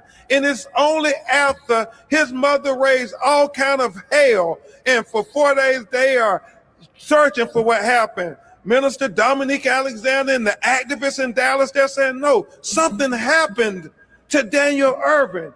We got to get to the bottom of this. Then and only then, Mark Mariel, does the young people come forward to the authorities with their parents, and they say, well, we were there, and they confessed that they threw away his cell phone and his clothes, and they deleted the messages. And so law enforcement charge and arrest them after 3 months. 3 months passed, not until Nolan Wells started making the news did they finally come and they arrest them, but not for the death of Daniel Irvin. They arrest them with tampering with evidence, and that's it. And what his mother is saying, what Attorney DeRea is saying, what Attorney Brooke Cluse is saying is simply this: if they would lie about his cell phone and throw it away, if they would lie about his clothes and throw it away, if they would lie about deleting text messages between Daniel and them, how can you believe it when they say it was an accidental drowning? They need to take this case to a grand jury. And you're going to hear from his mother talk about other things that don't add up, about the conduct of the boys immediately after the drowning, the alleged drowning. It's so critical, important that we remember Daniel Irvin as well. And then Attorney Park, Attorney Cluse, we talk about Tyler Smith, and I'll just try to paint the picture real quickly for you, and then you'll hear from these parents, these brokenhearted parents. 4th of July. You can't make this stuff up, Congresswoman Beatty. Attorney Daniels, 4th of July, same 4th of July, 2026, when Nolan goes missing. Tyler Smith in Lexington, Kentucky, is the only Black person in the home where they're having a 4th of July small house party. Somehow, Tyler ends up being shot in his head, dead. 911 is called. They come, the police get there. They tell them that he shot himself, that they were playing Russian roulette.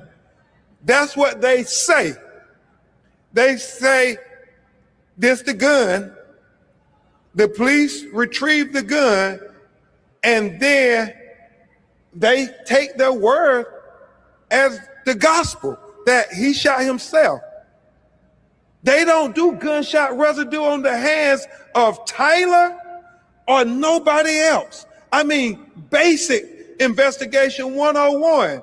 If you say he shot himself, when you bag his hands and when you test it for gunshot residue, but they don't do that. And you're going to hear from his grandmother and his mother as to the explanation, the implausible explanation that they offered them. And the fact that the gun, President Mariel, that they claimed he used to shoot himself with, the police, after they do analysis, it does not match the casings that they found on the floor to where he shot himself at. So still, they are taking their word for it. And it's 7 days later, right, Miss Niecy? 7 days later, after they then say, who all was in the house? They have to identify everybody who was in the home. And then they have to track down, well, if this is not the gun that caused the death of Tyler Smith, well, where's the gun at? So they have to go investigate, and they go surround one of the young men's houses, Lee Merritt, and they surround the house. He doesn't come and volunteer after knowing that they're trying to find out and get evidence about what happened to Tyler Smith and come forward voluntarily. They have to go to his house and surround it, and then he comes out and finally he volunteers that this is the gun. Think about that, Kathleen Trigg. Just think about that for a second. You would think, after all of that, he is surely going to be arrested and charged with killing or being in some way responsible for the death of this 18-year-old young black man. But no, he is only charged with tampering with evidence, correct, Ms. Niecy?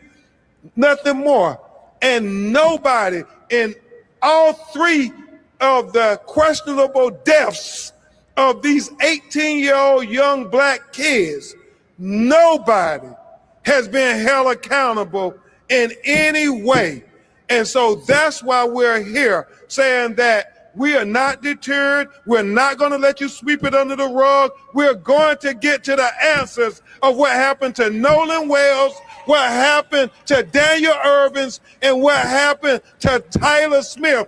3 18-year-old black boys in a 3-month period around 4th of July, 2026, who all were unalived in very similar ways as Nolan Wells.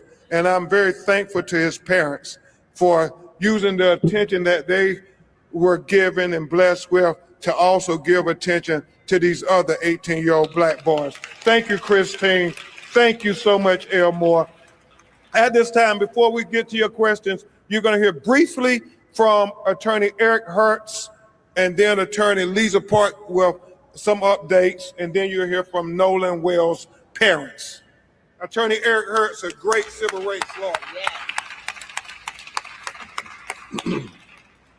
Thank you for showing up. I have some brief updates on the Nolan Wells case. We have been working with the district attorney. We've gotten a letter back yesterday, and she's willing to listen to some of the evidence we have, although we're having to still discuss her giving us back evidence, and that's something that we will see.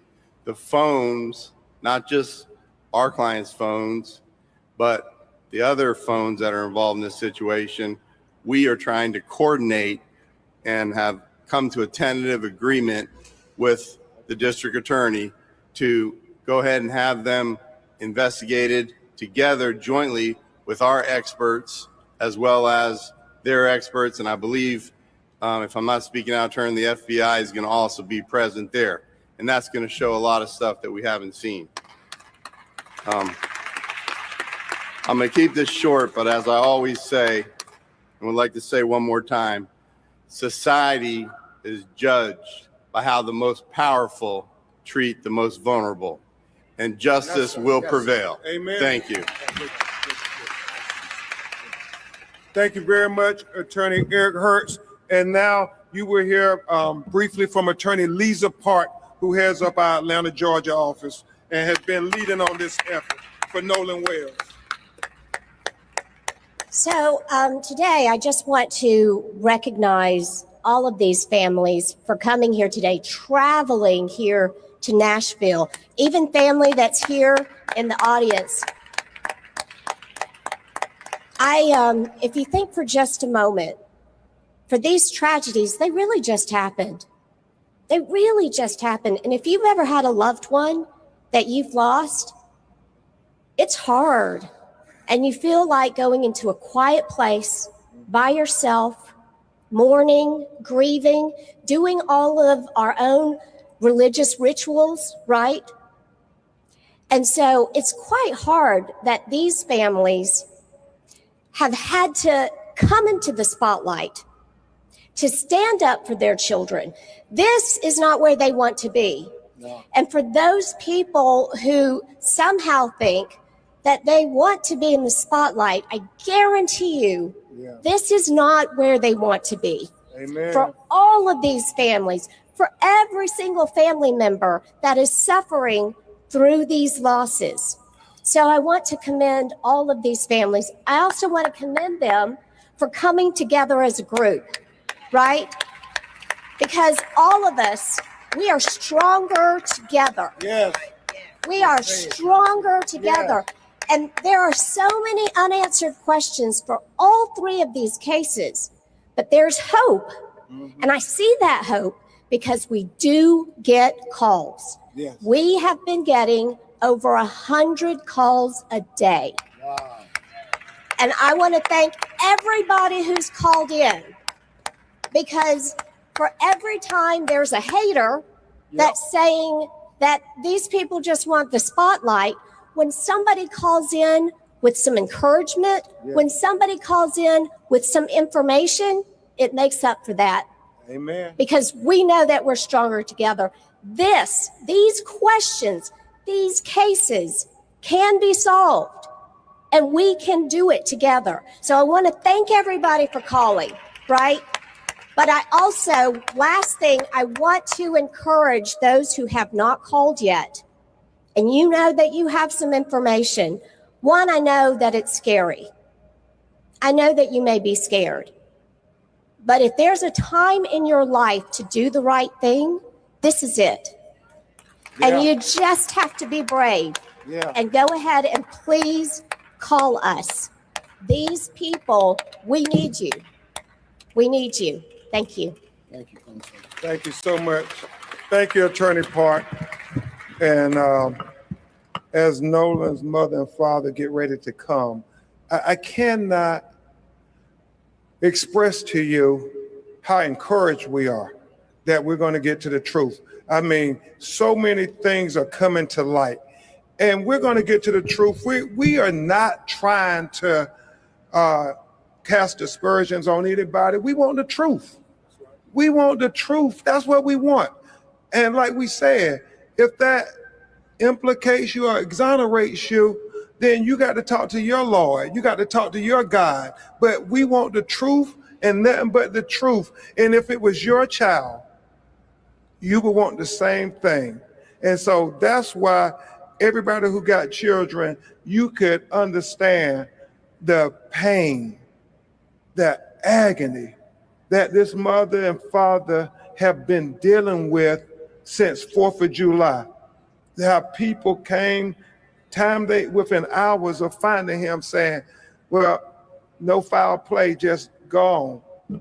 How do you tell somebody just go on when my son is dead and nobody's giving us any answers? All those people out on that island, and you mean nobody know nothing? Nobody saw anything? No, we refuse to accept that nobody knows nothing.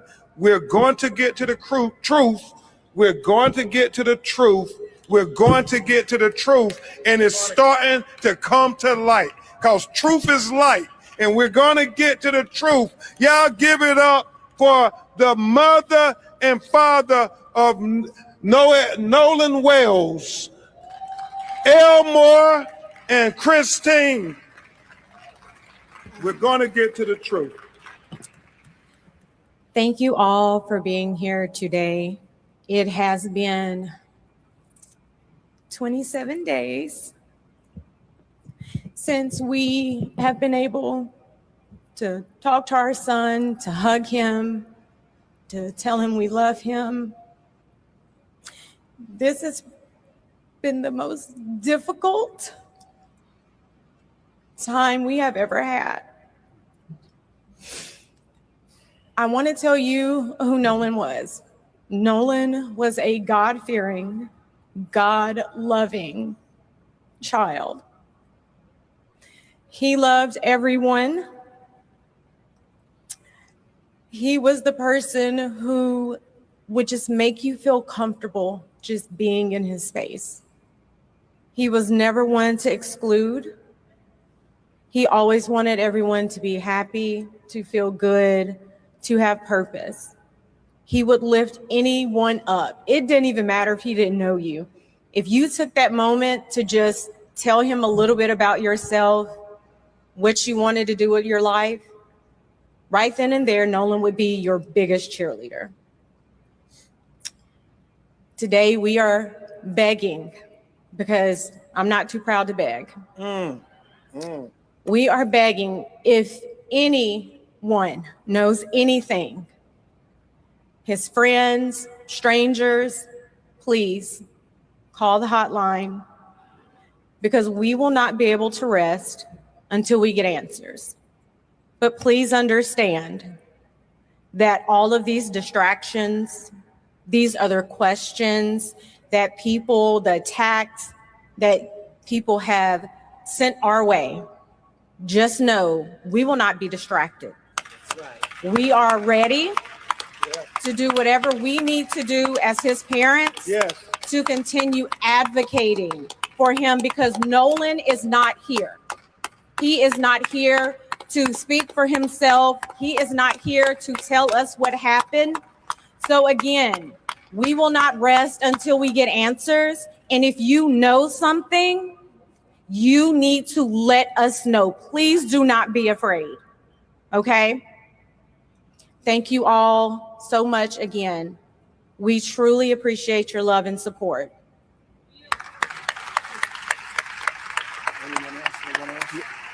Okay.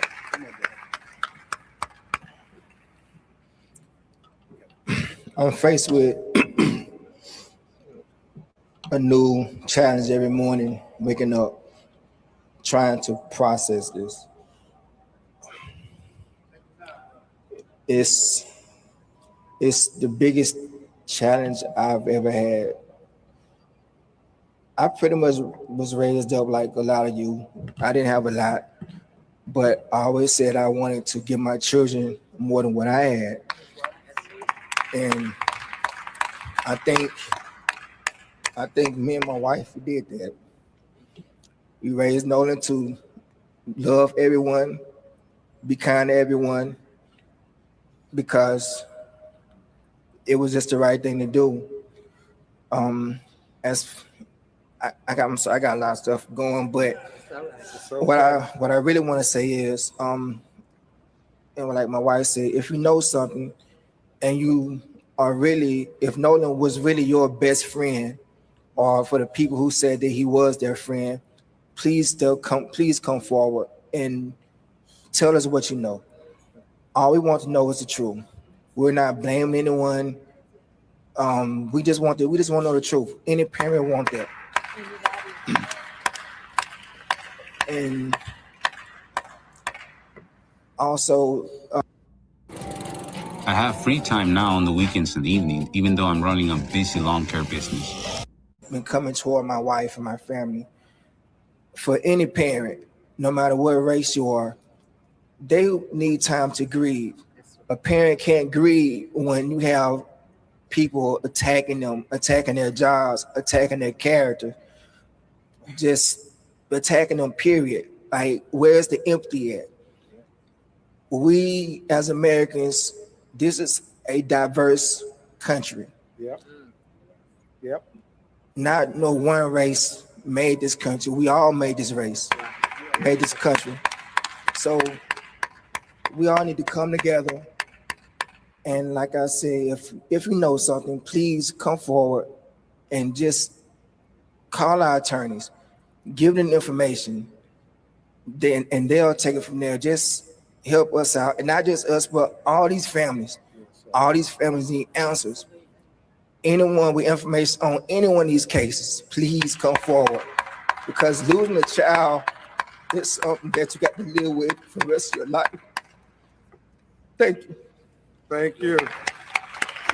And President Mariel, I would just say the attacks, Christine has been a nurse for years, and she hasn't ever gotten negative reviews. But since she has been advocating to find out what happened to her 18-year-old son after he was washed up dead on Horn Island, sick people have been going on her company's website, giving her negative reviews. Can you all imagine anything worse than that? That is a shame before God. They are just sick, evil people who would attack this mother and this father for simply saying, we want to know what happened to our child. Don't worry, Christine. We standing with you. We are standing with you. We got it. Okay. Yep. And next, we're going to have the mother of Daniel Irving come and talk about her child and tell you what happened in her words. And then you'll hear brief remarks from attorney Sean DeRea.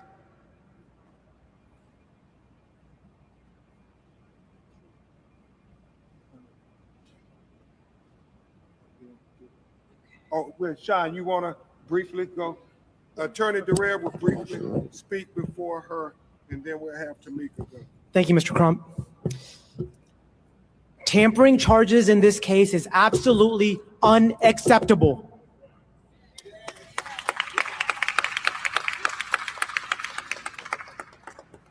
Tampering in itself means that someone intentionally hid, destroyed, or altered evidence. If the district attorney's office has that evidence, take that evidence, put it together, and present it to a new grand jury. Amen. Amen. And if the district attorney's office doesn't want to do it, we are calling on an independent investigation by the Department of Justice because we are here for the truth. And one last point I want to add to what Mr. Crump said. Daniel Irving, when these boys said that he drowned, he was a high school swimmer.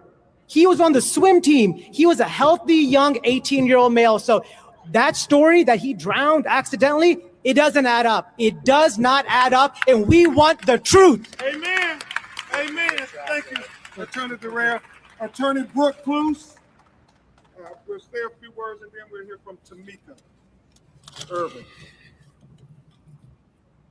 Police and law enforcement are supposed to be protecting and serving. But my question today is, who are they protecting and which communities are they serving? Wow. What we want to know is why crimes against Black and brown people receive less justice and less coverage. And I'm gonna give you some data to back it up, and I'm gonna read it because I don't wanna make any mistakes here. Over a 10-year period, statistics show that 53% of Black killings go uncharged, no charges related. And so that means over half of those related killings are never prosecuted. And when you think about arrest rates, 63% of white victims receive justice versus are compared to 47% of Black victims. So when people think we have two systems of justice in this country, the data kind of backs that up. Amen. And now we'll hear from Tamika. Daniel. Thank you, Attorney Irving. Take your time, sweetie. Okay. Okay, baby. My name is Tamika Irving. I am the mother of Daniel Irving. This is my daughter, Azaria Irving. This is Daniel's eldest sister. So what a lot of you guys don't know, to give you like some context, my son told me that he was going to go outside and hang with some friends. Okay. And I was under the understanding that he would be in the neighborhood. So I didn't know where my son was. I thought that he was just visiting friends in the neighborhood.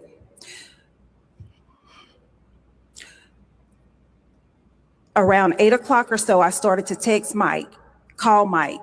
And Mike was an honorable child. He wanted to serve and protect, be in the military. He loved people. He always had a joke to tell. He was very comical. So I called the police.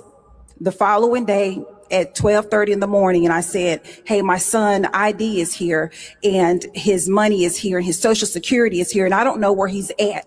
And this is not like him. So I'm reporting him missing under suspicious circumstances. Mm-hmm.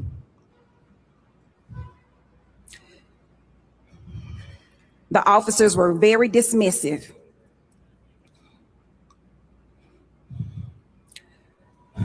Take your time. The officers were very dismissive. So I didn't get any information about where my son was. I canvassed the neighborhood. I knocked on doors. I asked neighbors for video footage. I had to do the footwork, the research, the investigating. I had to do it. And so to the mothers, to anyone out there who have a loved one, do not wait for the police to do their job. Yeah. Fight for our children. Okay, so fast forward, I reported my son missing. My son was to graduate in May. He was unable to graduate because the two boys murdered my son. They said my son jumped off a bridge, and I know that's not the truth. He was found in water. And not only that, my son was on the swim team. He was very comfortable with swimming in the pool, swimming in lakes. The autopsy report shows my son had an unobstructed airway. So my son did not drown. My Lord, my Lord. I want to know why the people that are in place to serve and protect failed to do their job from the very start. When I reported my son missing, it took them 35 hours, over 35 hours to input his information only in the state system, showing that he was missing. They failed to enter his information in the NCIC, the National Criminal Database. My Lord. Being my son was under 21, law enforcement had a responsibility to enter his information within 2 hours, and they failed to do that. Fight, Tamika. Fight. My son will fight for me, and I'm here to fight for him. I want justice. We are in the pursuit of justice. Yes, ma'am. Justice for Daniel Irvin. Yes. Justice for Daniel Irvin. Justice for Daniel Irvin. Justice for Daniel Irvin. And the final family you will hear from is going to be the family of Tyler Smith, who many of you haven't heard of at all. And I want to have his family, who drove from Lexington, Kentucky to the National Urban League Convention, to say that Tyler Smith, life matters too. Y'all, please give him a round of applause. Tyler Smith, life matters. Tyler Smith, life matters. Tyler Smith, life matters. I want to thank everyone for showing up today, supporting all these families. I was asked many times, who is Tyler? What does Tyler mean to you? And I had to take a deep dive into that, because to give a few words wouldn't be justice. So I went into my prayer closet, as most nanas do, because see, Tyler calls me Nana. Yes, ma'am.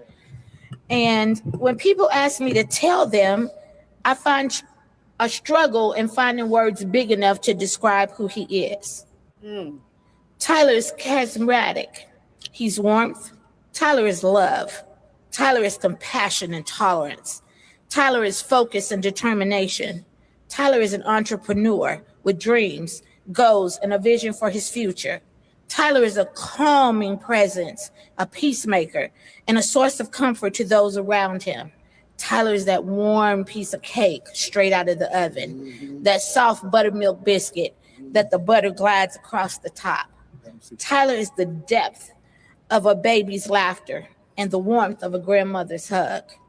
Tyler is what many people spend a lifetime searching for, but never fully find a genuine soul with a kind heart and a beautiful spirit.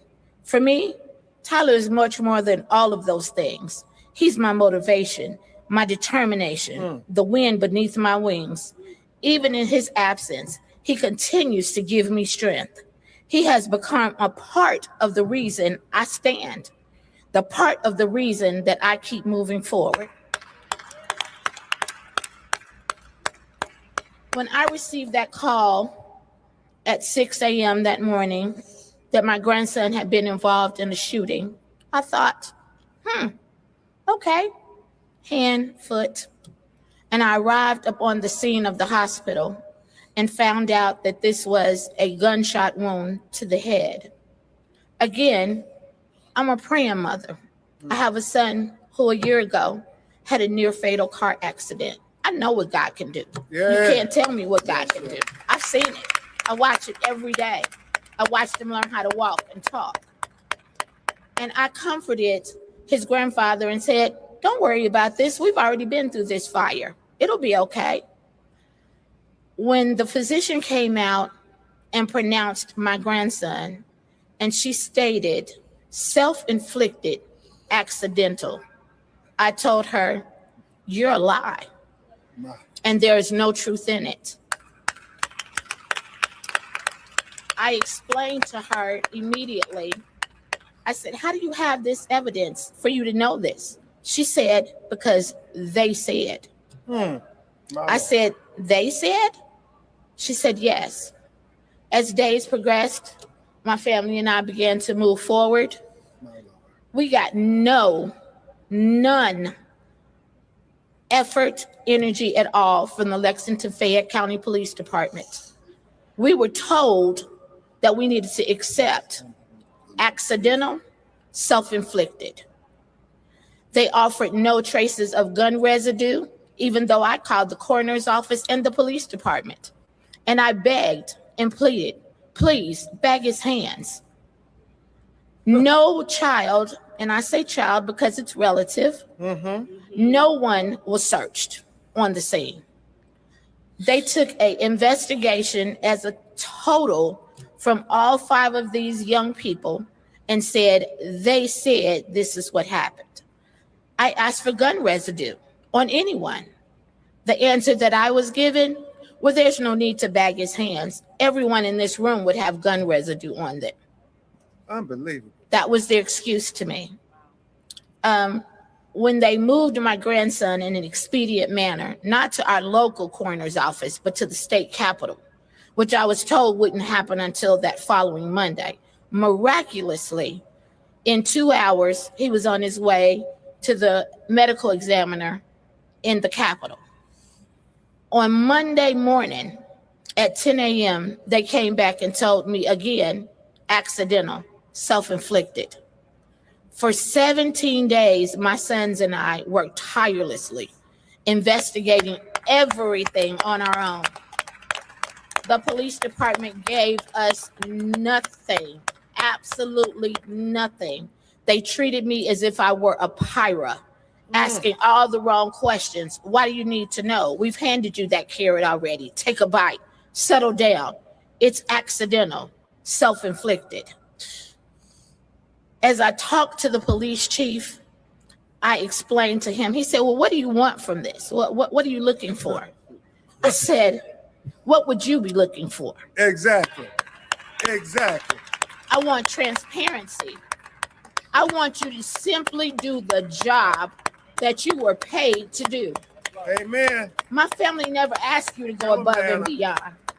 We just ask you to earn the paycheck that you either receive this week or the next.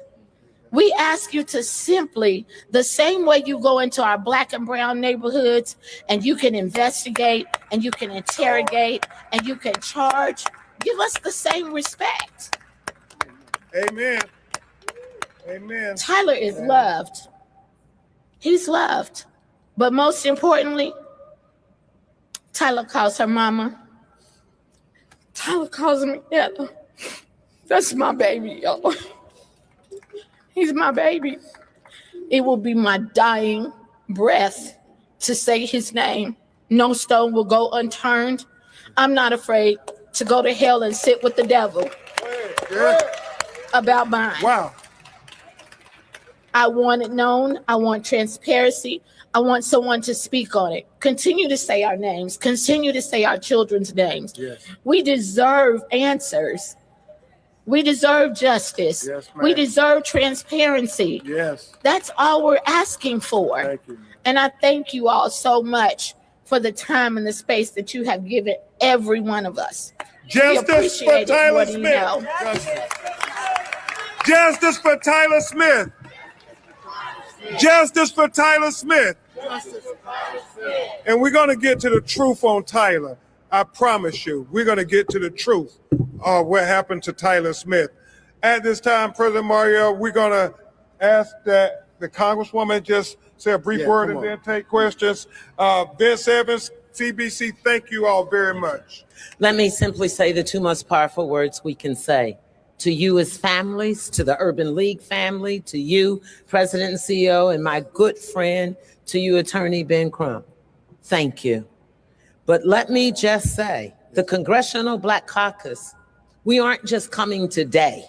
We communicated with Attorney Crump, with President Mark Morial, and we stand with you. And I'll end with your words, Mark. We're going to let justice roll down like a stream and righteousness. Taking meeting notes in 2026 is easy, even without a bot joining the call. I'm in meetings all day. Thank you and God bless you. Thank you so much, Congresswoman. This has been moving and powerful. We want to take questions from members of the media. Members of the media, if anyone in the working media has a question for Attorney Crump, and please identify yourself, speak real loudly. Go ahead.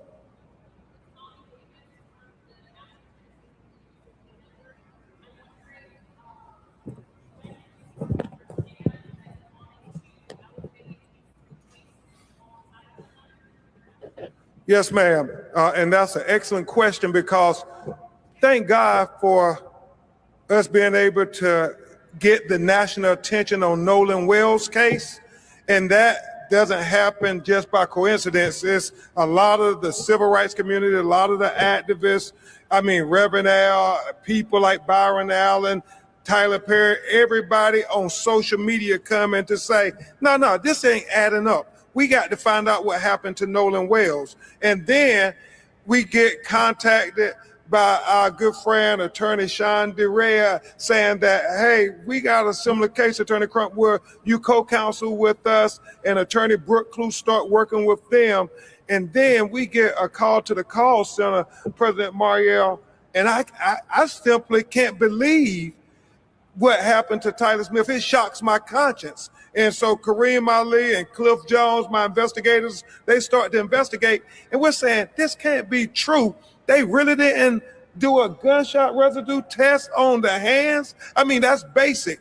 And so it hits me that all of them are 18-year-old black kids that died in very questionable circumstances, when Nolan was the only black kid on the boat. Daniel was the only black kid allegedly on the fishing trip. And Tyler was the only black kid at the 4th of July celebration party, house party. And all of them are 18 years old. Look at the dates. That's eerie when you look at the dates. February 8th, Tyler Smith is born. July 4th, 2026, he is dead. Can I see the other photograph? This is Daniel Irvin. He's born November 21st, 2007. He is dead on April 17th, 2026. Where's the other one? Nolan Wells, born August 19th, 2007. He is dead in July of 2026. The day is yet to be determined. All of these young black kids were born in 2007, and all 3 of these black kids died 2026, 18 years of age, on the cusp of manhood. And I said, no, we got to show that this is not a coincidence that all these young 18-year-old black men are ending up dead and nobody is being held accountable. No, we got to ring the alarm. We got to ring the alarm. We must ring the alarm for these 18-year-old black boys. Let me also add this. Our members who were planning to come to Nashville asked me late last week if we would be commenting on, dealing with, shedding any light on the Nolan Wells case. I invited Ben Crump to come to Nashville to brief us on the Wells case. In the course of that conversation, he shared with me, by the way, there are 2 other similar cases. I said, 2 other similar cases? I said, Ben, can you bring all of the families to Nashville? Because the thousands of urban leaguers who are here are interested in, have a solidarity with, want to hear directly, not through filters, about the circumstances of these cases. And that is what the National Urban League Conference is all about. It is about dealing with the pressing, cutting edge issues that face the nation and face Black America. Amen. So we are here because this is what we do. Yes. Whether it was Trayvon Martin back in the early teens, Michael Brown, George Floyd, Sandra Bland, Breonna Taylor, Tamir Rice. We deal with these issues because our constituency wants to hear directly. And I want to say this, we trust Ben Crump. Yes. And we know that he does not engage in chasing false cases. Amen. That he also, when he takes a case, that he's going to elevate the word and the personality and the pain of the families. Yes, sir. All too often, Yes, sir. when Black families are victims of violence and victims of unfair justice system, they suffer in silence. Yeah. Yeah. They can't find lawyers Yeah. with the courage and the ability. They suffer in silence. So I know when Ben Crump has a matter, he is always welcome at the National Urban League Conference to come and bring us up to date. And that's why we're here in Nashville. Other press questions? Any others? Yes, ma'am. Identify yourself, please. New York Post. Come here. Come here. Christine. Yep, we know about the question. We were ready for it. This attack and this threat to sue us and the family for defamation, it's a distraction. We're not distracted by it at all. It's about getting to the truth. That's what we want. And that's what we're focused on. We haven't done anything other than ask questions to get to the truth. Okay. Another question? Can't hear you.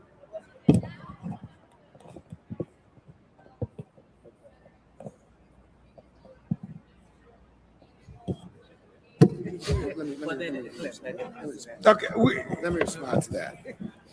That accusation doesn't deserve a response. Right. It has no dignity associated with someone standing up for children who have died. We don't waste our time arguing with donkeys. We don't waste our time arguing with people who want to distract from the real issue. We have 3 dead Black young men. And we want the truth. Under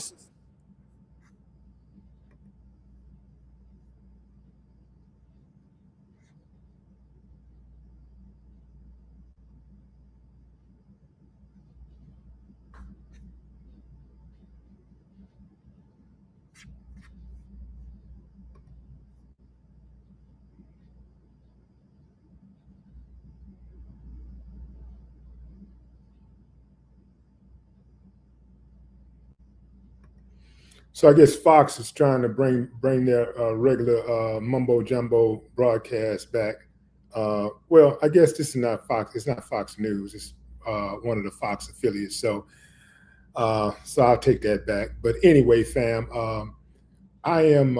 What you just heard was the update that Ben Crump gave on the cases of Nolan Wells, Tyler Smith, and Daniel Irving.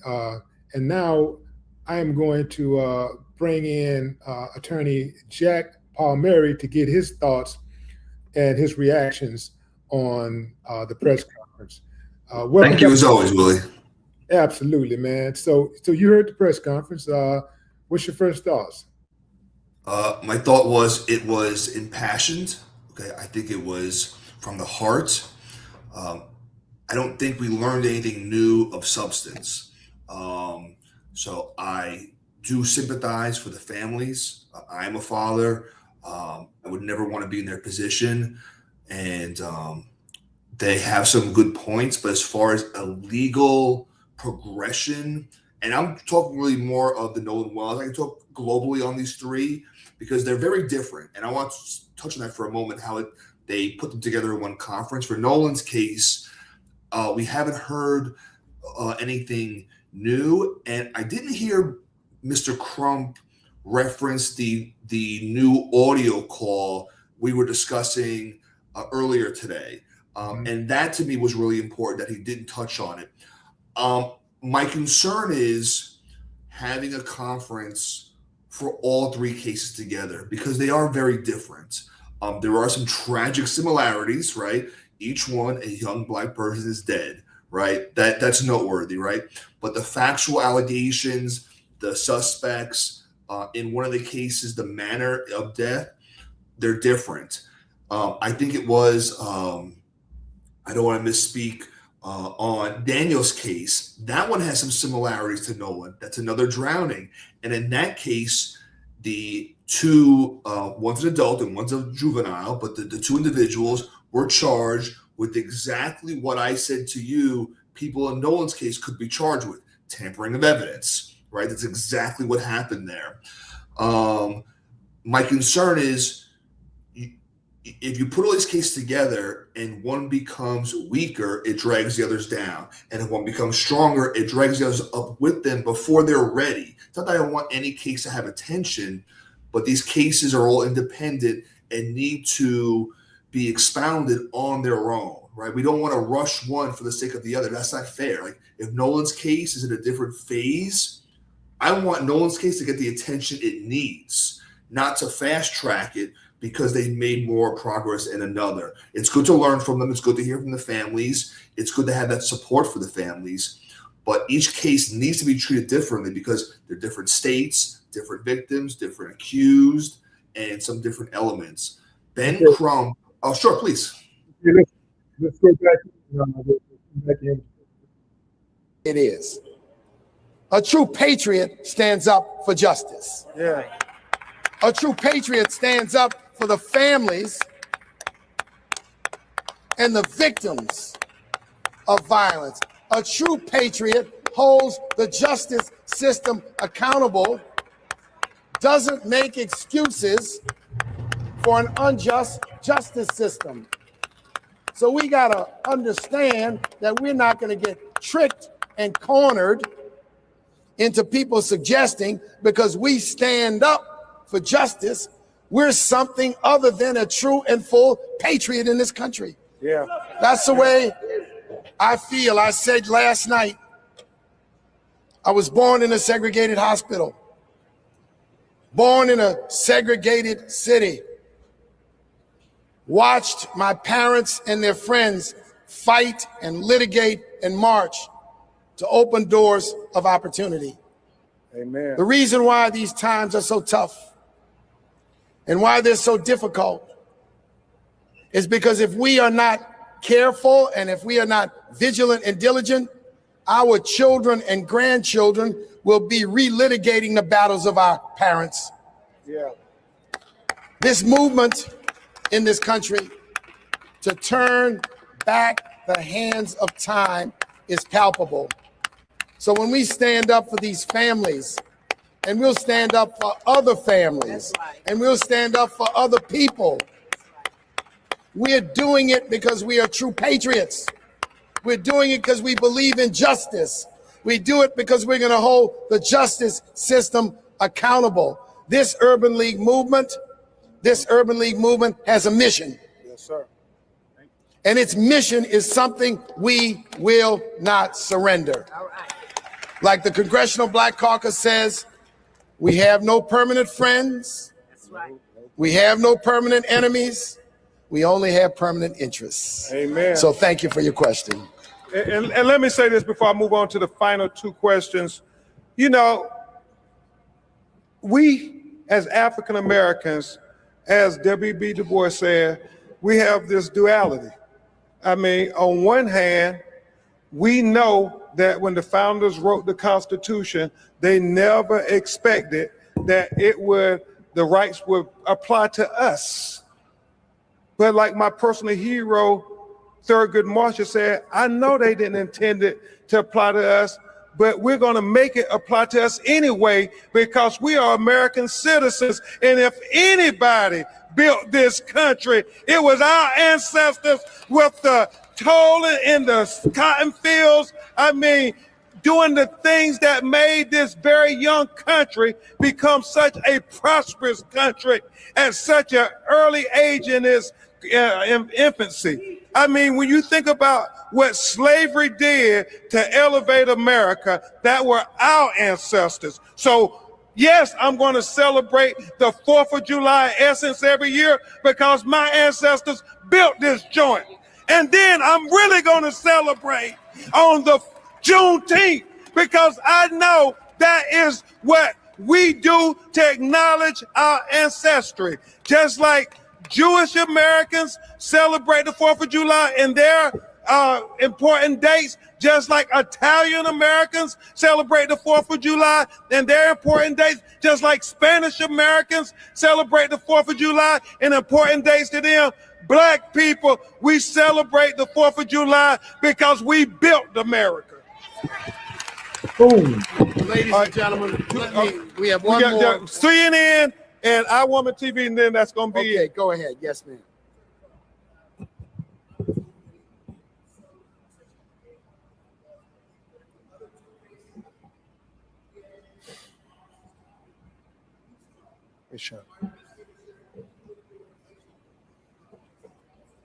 I have Sean speak briefly to Daniel Irvin, but that's why I was brought in to bring attention to Daniel Irvin in case Sean and his team and their mother been fighting and not making progress, but we're going to get the answers. Sean? We have not had any progress with the Dallas County District Attorney's Office. We are planning, Mr. Crump and I, to meet with the District Attorney if he will meet us, and we want to talk about this case, we want to talk about this evidence, and we want to move this forward, and we want murder charges. Is that right, Mr. Crump? Absolutely. You know, one of the things that Sean and Tamika said, Ryan Young, she said that there was a witness after the drowning that said, Tamika, the young man was limping when he came back. And that was part of the investigation. And she's saying, well, why didn't y'all explore that? Like, why are you limping? You're saying my son jumped off the bridge. Why that's going to cause you to limp? Yes, that. Meet us, and we want to talk about this case. We're going to talk about this evidence, and we want to move this forward, and we want murder charges. Is that right, Mr. Crump? You know, one of the things that Sean and Tamika said, Ryan, she said that there was a witness after the drowning that said, Tamika, the young man was limping when he came back. And that was part of the investigation. And she's saying, well, why didn't y'all explore that? My favorite thing about getting my pet qualified as an emotional support animal is that it gave. Yes, that is true. And there was a witness that provided video footage via flash drive to the detectives, and they failed to enter that information in the probable cause affidavit.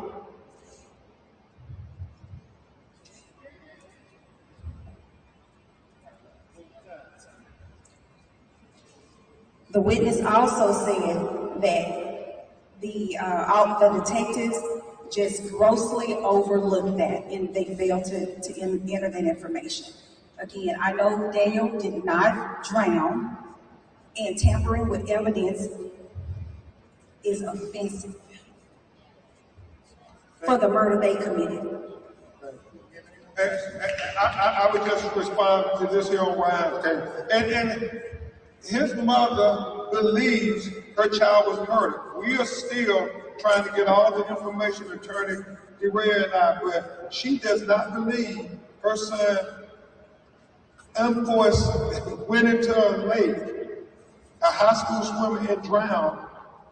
She just isn't accepting that, and she has a right as a parent to question that.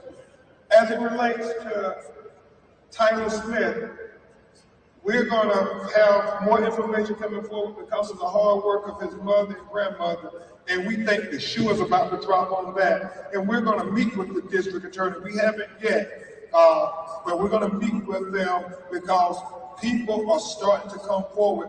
And I again thank the parents of Nolan Wells because people are coming forward in their case. That's inspiring people to come forward in Tyler Smith's case as well. So thank you all for coming forward. She had the last one. Okay.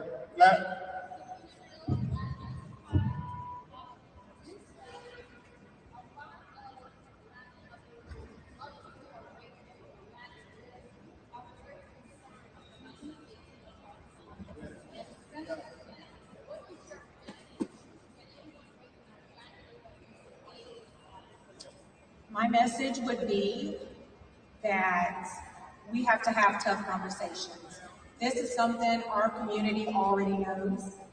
We have to make sure that, and I know my husband and I, we have had countless conversations with all of our children about the importance of understanding when you are moving in different spaces with people that do not look like you. And it's unfortunate that we have to have these conversations, but they are needed in order to hopefully keep our children safe. So I would say to all the mothers out there, especially my Black mothers, we just have to keep pushing forward. We have to do the things to protect our children.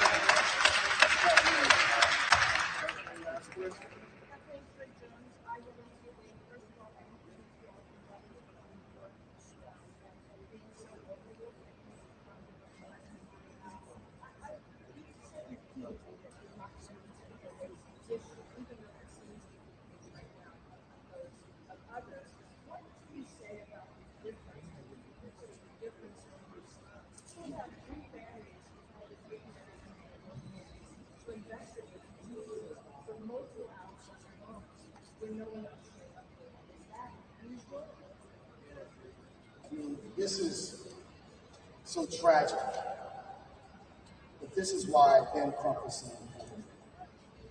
This is why when families face these types of challenges, they need good counsel. That's right. They should not wallow and try to handle it themselves. They shouldn't just go to community leaders and politicians, although that's important. They need good counsel. They need good civil rights counsel. They need people like Ben Crump or Lee Merritt, and there are many, many others around the nation who do this kind of important work. And I just encourage families that face cases of injustice, cases where they want answers, to work to get good counsel. We at Urban League, our affiliates, we get calls all the time. And what we try to do is guide them in the right direction. We try to help them identify counsel or people, and that is really, really important in the case. I want to confront the question you asked about race. Something in this country, whenever a Black person is the victim of an act of injustice, why is it when we seek justice, we get this smear campaign? That's right. Of playing baseball. I have seen this movie for many, many, many years. And we are going to call it out because we are not going to be enslaved, distracted, intimidated for standing up for members of our community. Let the charges come. I say it's like they're blowing bubbles. It's just a lot of rhetoric, it's nasty, and it's hateful. But you know what I found? That every loud person attacking us, there's 15 quiet people, yes, who represent silent supporters of justice.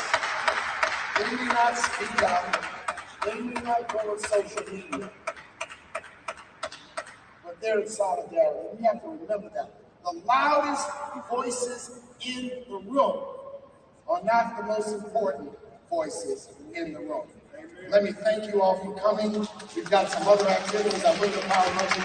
Let's thank them from. Let's one more time thank these families for their courage, their courage, their courage. I want to thank the media for coming out to the office. This press conference is adjourned. Thank you, Mark Moriel and the National Urban League.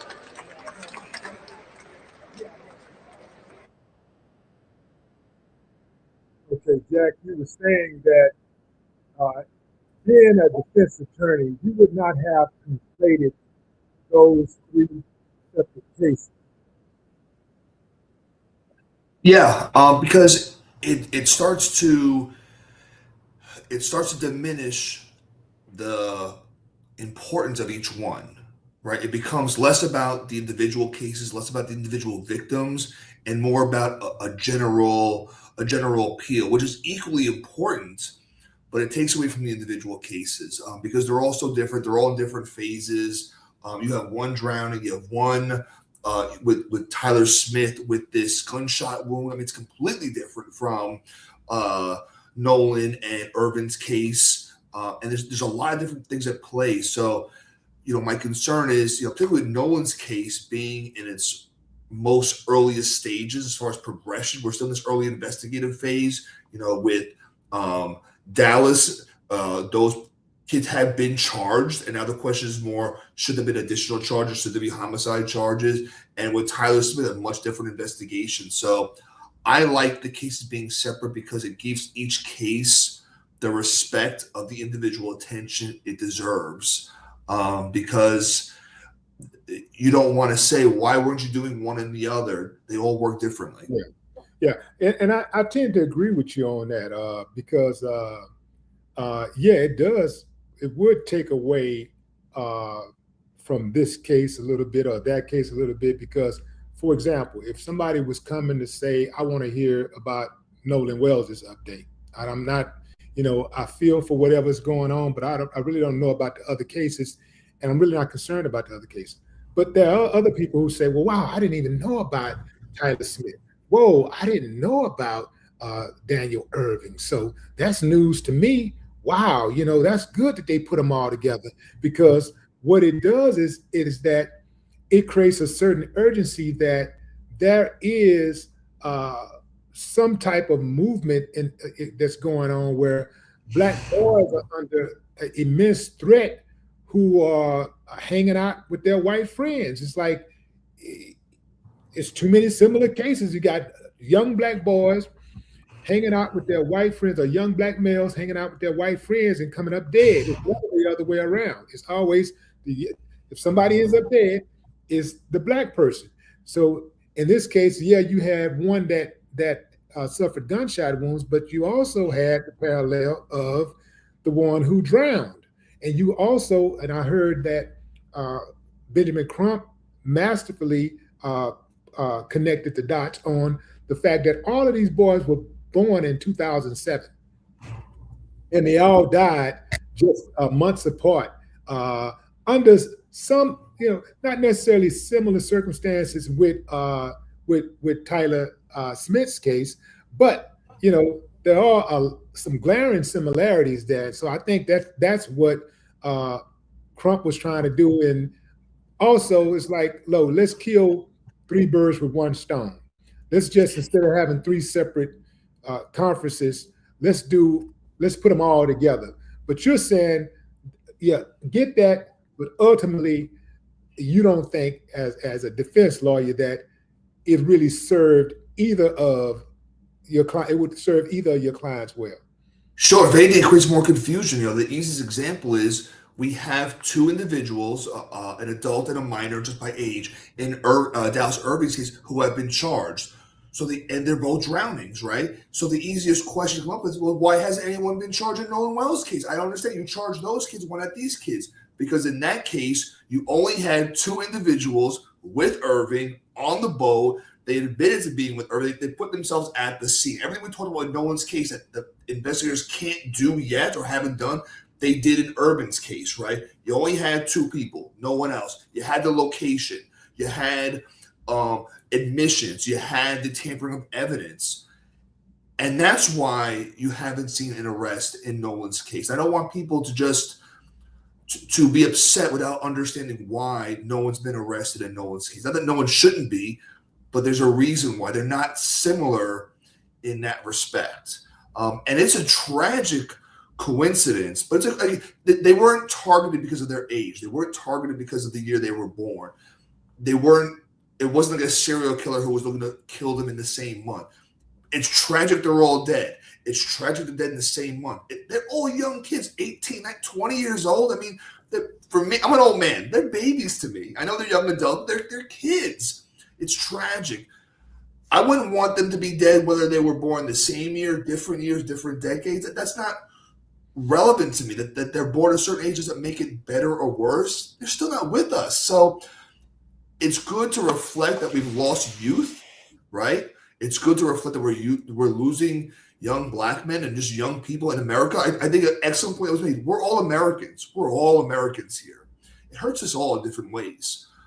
But that's a fact that doesn't go to a motive, doesn't go to a reason, doesn't go to why, had they been older or younger, this wouldn't have happened. It's sad, though. It's sad we're using young kids.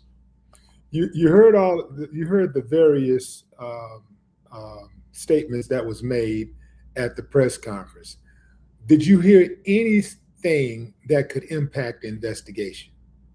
Did you hear anybody out of the parents, out of the grandmother, out of the attorneys that could impact the investigation?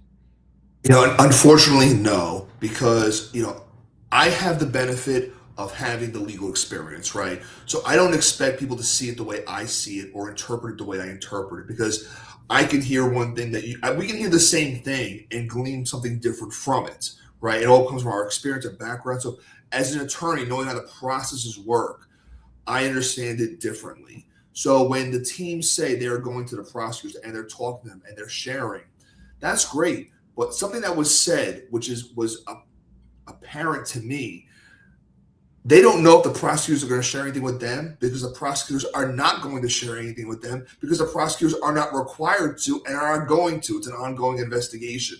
They'd like it to happen, be nice. The prosecutors' offices are not in the habit of sharing evidence with victims. They don't do that. No matter what the charge is, no matter who the family is, no matter who the attorney is, they don't do that. They welcome the families, especially the families that they've lost a son. They welcome the attorneys. They welcome any information. It's not a two-way street. And they're not going to have so much pressure on the prosecutor's office. I respect your position, but we have a job and we have protocols and we have certain standards. It was more of the things they didn't touch on. I was going to touch on Nolan's case. We were talking earlier about this new audio, which is actually the same audio from the tugboat, but it's been analyzed, right? So that analysis was done by an independent civilian. It was just a woman who has interest in the case. She has a background in this kind of thing, apparently. And she did a scrub, a non-AI scrub. She made a point to say she did not use AI.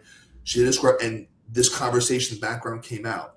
I've never heard Ben Crump mention that audio once. I've never heard him mention how he was getting his own high-end, high-tech forensic specialist for the audio. Because he did mention that for other things. He mentioned how he's bringing in high-level specialists to examine certain evidence, right? He did not mention about that with the audio. I'm not saying it is or isn't authentic. I'm saying there's a reason to question it at this stage, because the people who really are in the know and really matter have not given any credibility to that scrub. And that's important to me because I don't want misinformation going out there. I don't want us gleaming from it and it to be false. Again, I don't know this woman. I don't know how she came to that analysis, but it's not been authenticated by anyone we have been relying on. I thought that Nolan's father was just he was so sympathetic. He was so endearing. He was so relatable. We've not heard a lot from him. His mother's been very outspoken. And obviously she's caught heat from that. Whatever you think about that, I'm just saying she's had reports made against her profession. But all these cases that they are promoting the awareness, which is important. They're not in any way progressing the investigation. They're not in a position to. It's not their fault. I don't blame. It's not their job. And if they have independent analysis, but they're hoping for leads. The cases are where they are, whatever this press conference was. I think it was great to bring awareness for, again, you and I talk a lot about Nolan, but Dallas and Tyler, they're very different. They're very different. I heard things, we can talk about them now or later on those other ones. But for Nolan in particular, it's right where it was when we spoke this morning, which is it's in no man's land. Everything they have in Dallas and Tyler's case, they don't have in Nolan's case. And that's why it's stuck where it is. So personally, you're not sold, but on a broader level, how close do you think this case is to a grand jury? And what evidence would you like to see before any charges are considered? From what we know of what the state knows, right? Let's go on that for a moment, because we know they have the autopsy. We don't have it. We know they've done at least 2 interviews. We haven't seen it. We know there's a 911 call. I don't think we're close to a grand jury. I'm more concerned. I don't want to rush to a grand jury until the state, I don't want to see them rush until they have the best version of the investigation possible. Unfortunately, what happened in Nolan's case in particular, the mother was very upset. She's very emotional. She has a great reason to be. And a lot of people have come to attack all the other children on the island. Now, maybe one was involved, maybe a few were involved. I'm hard-pressed to say every child on the island was involved or every young adult was involved. Some of them probably were not involved. Some of them probably were on the other side or whatever. But everyone's being looked at. And it does not give someone a reason to help you when they feel you are accusing them. Again, legally speaking, I would say you owe nothing from a criminal defense standpoint. But now she's accusing you. Why would you try to help her? Because she's all but indicated, unless I get proof of a homicide, I'm not going to believe you. I'm not going to accept it. That's her right as a mother. That doesn't float for a prosecutor, doesn't float for a law enforcement officer. So where would it flow for the checks and balances? Somebody, an agency who's supposed to oversee this particular agency to make sure that they are following protocol, to make sure that they are following the law. Because in all of these cases, one of the common themes is that law enforcement is not doing their job. So in my opinion, it's damned if you do, damned if you don't. And anytime I'm damned if I do and damned if I don't, I do. Yeah, that's a great question. And the problem with that, we talked about this before, is what you're talking about is some level of an internal affairs investigation or independent agency coming in to oversee. So I asked you the question last time we spoke. I said, well, what about bringing the FBI? And you were rightfully trepidatious about that. You're like, well, I'm not real confident in them either. So who do you trust to watch the Watchmen?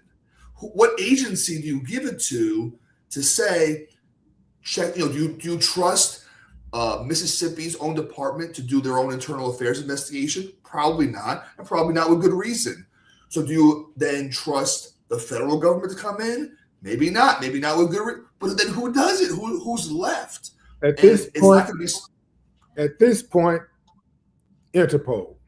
I mean, like at this point, Interpol, man, like we. Yeah, no, but that's so. What would it take procedurally to get there? I'm not saying you're right, but then how do we make that happen? It's Nolan Wells' life is important, but he wasn't an international spy, right? He was not that I know of, right? He wasn't someone where Interpol's going to come in and say we have a vested interest in this case. That's the problem. Like, how do you bring in an agency that has the credibility and backing to do it? So we're, like you said, we're damned if we do, damned if we don't. Right now, it's a question of the devil you know versus the devil you don't know. At least now we know who the devils are. Let's keep our eye on them. Let's keep critical on them. That question you asked was a great one.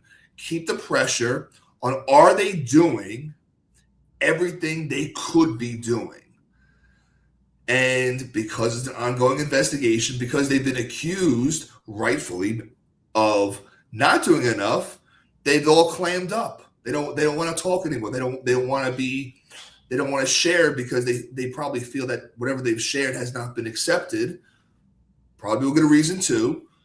Again, it's become so complex for Nolan's sake, for all the wrong reasons, right?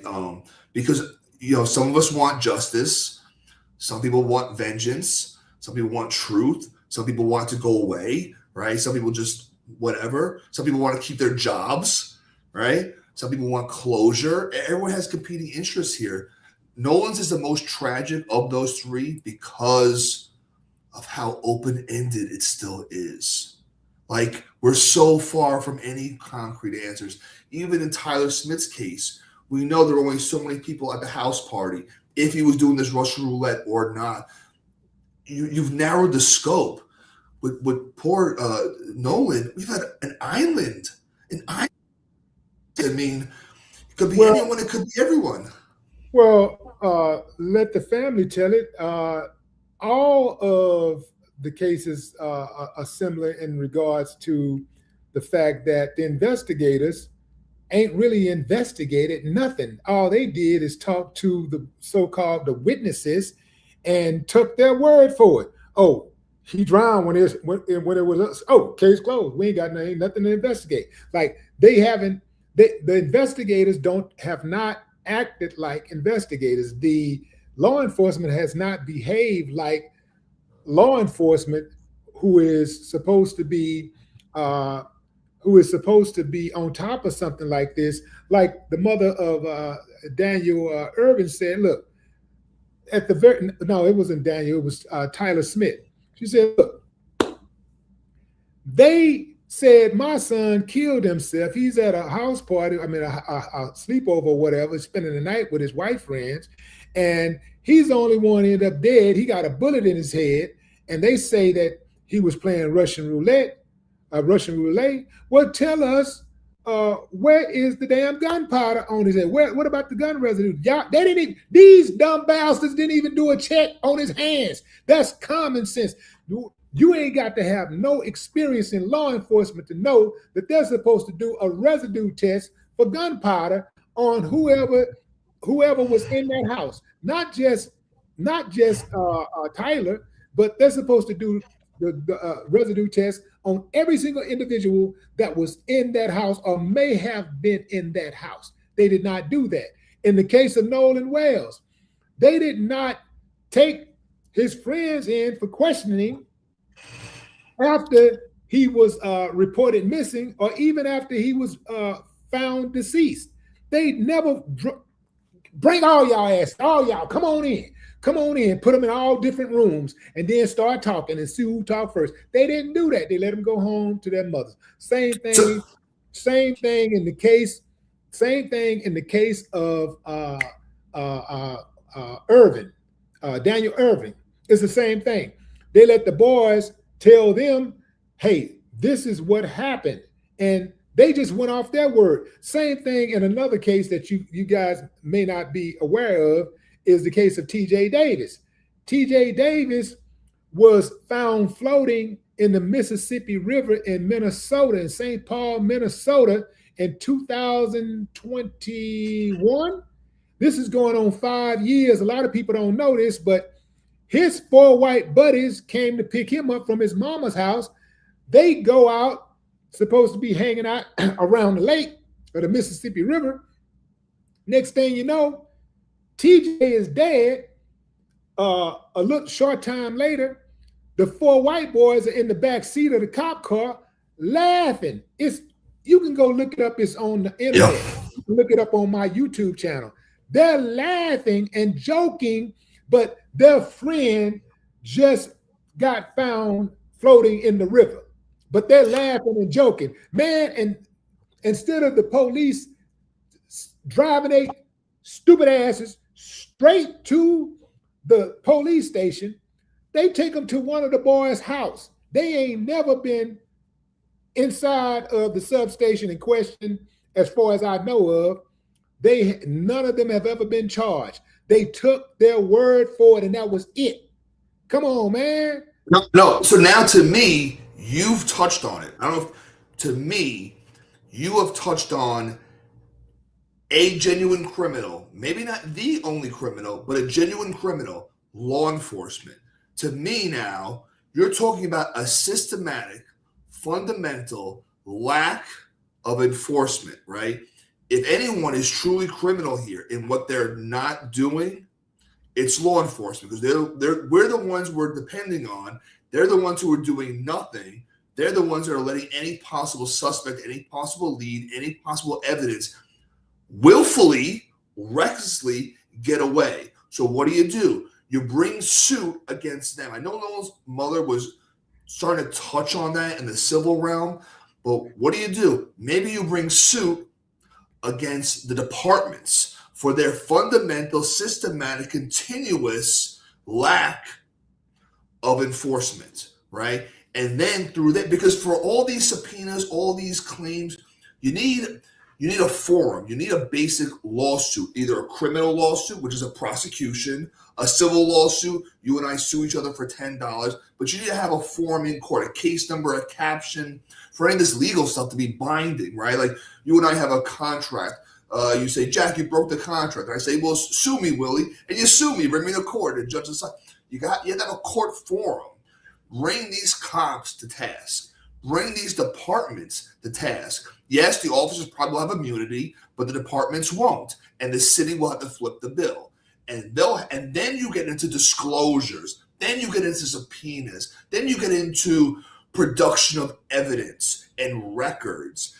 The reason why I think no one's done it now is because, again, how do you bite the hand you're trying to have feed you? If you go and sue the law department now, in Nolan's case, what do you expect to get from them in their investigation? Because if they're going to say, first they'll say, I can't give it to you. It's all tied up.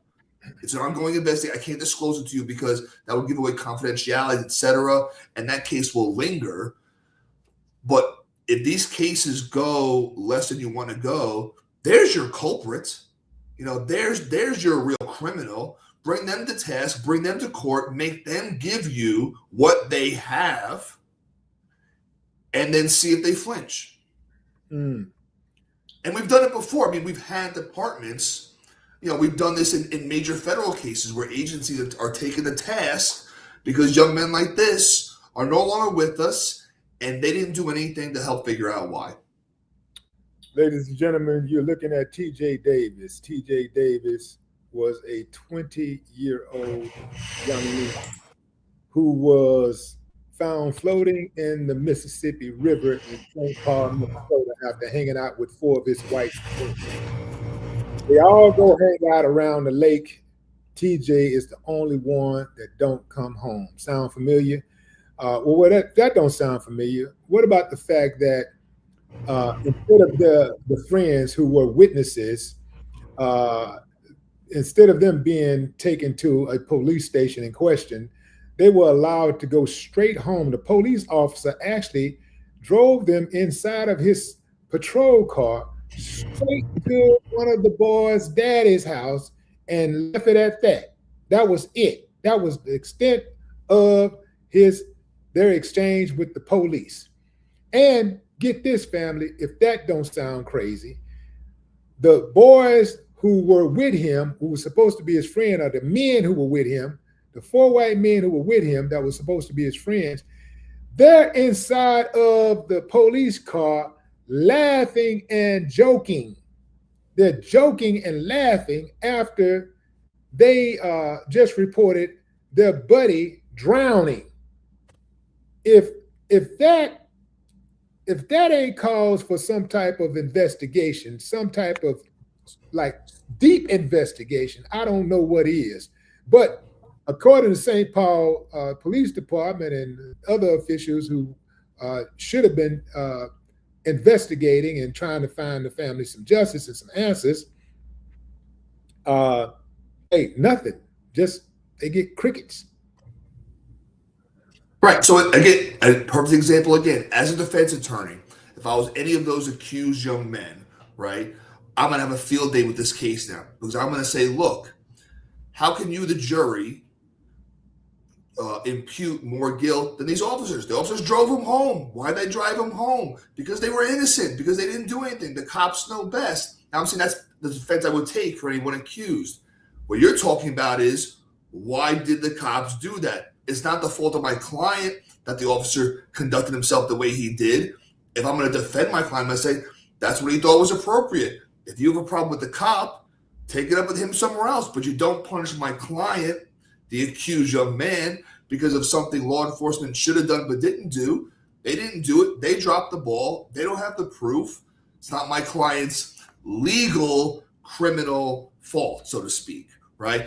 It's one of these things where I'm in your kitchen, you go to the bathroom for a moment, you got a cookie jar there, you come back, the cookies are all gone. Jack ate my cookies. Prove it. But the cookies were there. Prove it, Willie. You didn't see me eat the cookies, right? It's a one thing for you to know I did something. It's another thing for you to prove in court that I did it.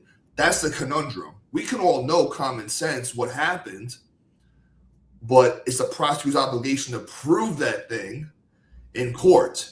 You know, for all you know, when you went to the bathroom, your other friend came in and he ate the cookies, he left, and I'm standing there by myself with the empty cookie jar. You can't rule that out. You don't know. You were in the bathroom. How are you going to tell me I eat the cookies? Did you check my fingers for cookie crumbs? Nope. You know? Did I need chocolate on my face? Nope. You didn't check. How can you say? You know, reasonable doubt. That's all I need. I don't have to prove my client's innocent. I have to show you can't prove my client is guilty. Yeah, that's the rub, right? It's common sense is not always the same thing as a legal burden. Yeah. I'm trying to find this right here. I want to show y'all something.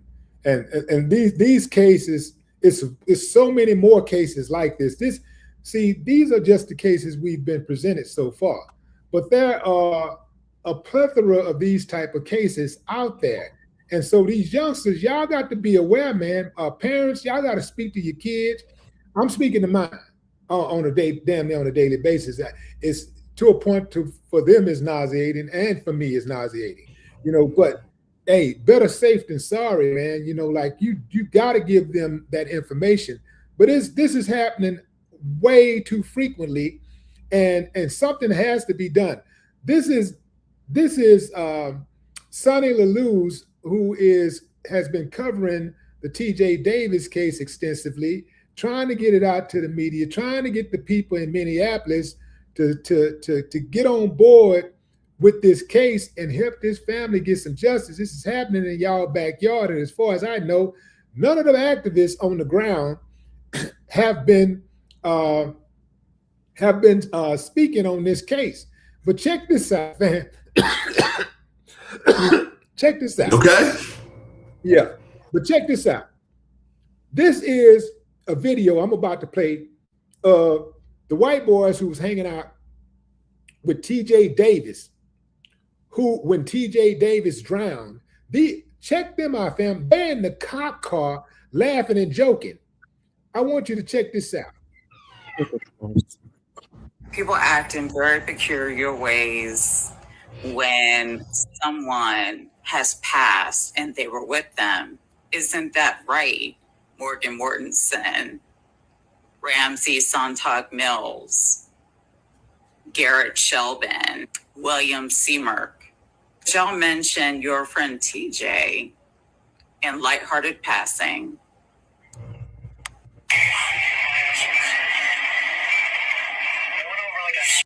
The reality is Hold on. the Netflix. Yes, there's a little bit of.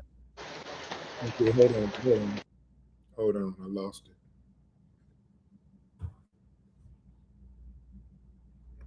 That's just one part of it. Garrett Shelbin, William Seamark. Y'all mentioned your friend TJ in lighthearted passing. That's just 5 friends go hang. the urban tunnels. Okay. The urban tunnels were built in the 1800s.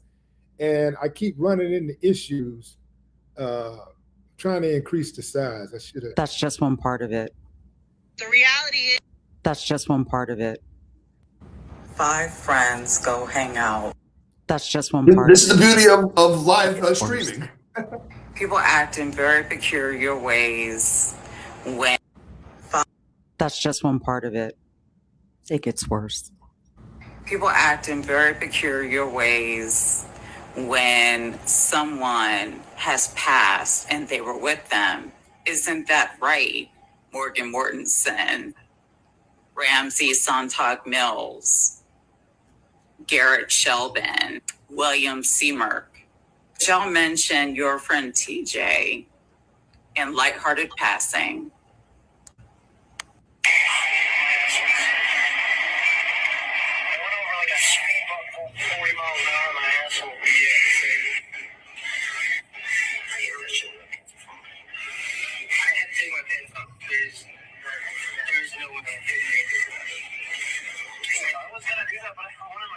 I didn't want to. I had to. I realized all at that lower part.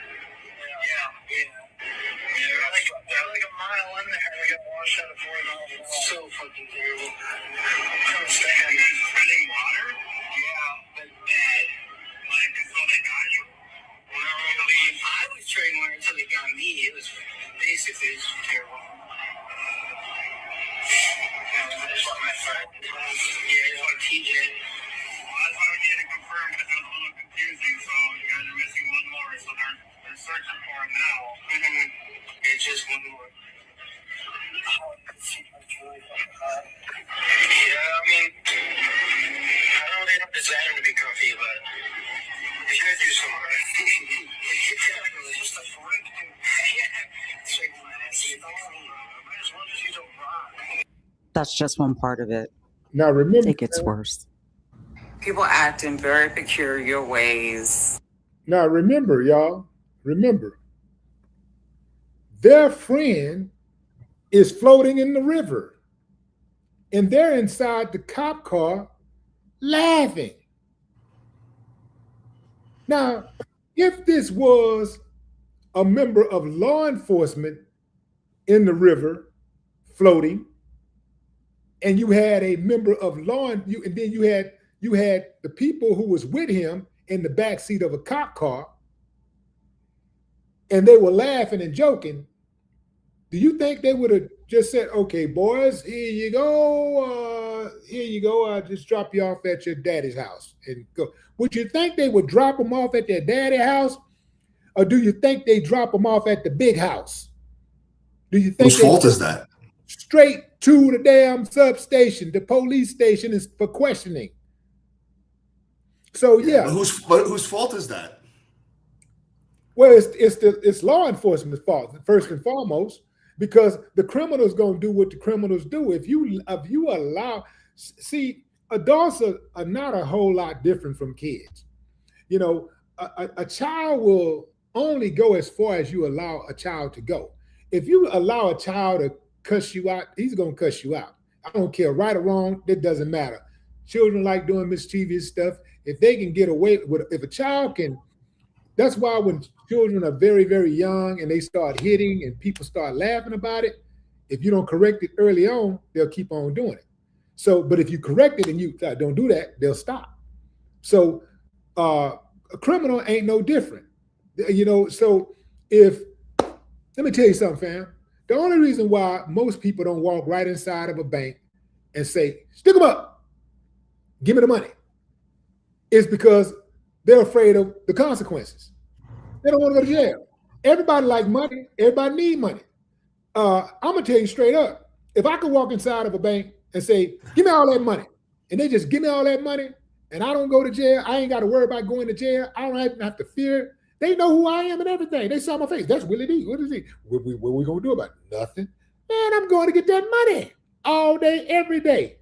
And anybody listening to me who disagree is lying. They know damn well they do the same thing. So people who are suspected of crimes or commit crimes, they ain't no different. If they think they can get away with something, oftentimes people do it. The only reason why the police officers, a lot of these officers don't follow up on tips, don't investigate, is because they're not being held accountable. The only reason why a lot of these cops, especially these white cops who run around here shooting black people and killing black people with impunity, is because of impunity. They don't have to worry about consequences in most cases because they're protected.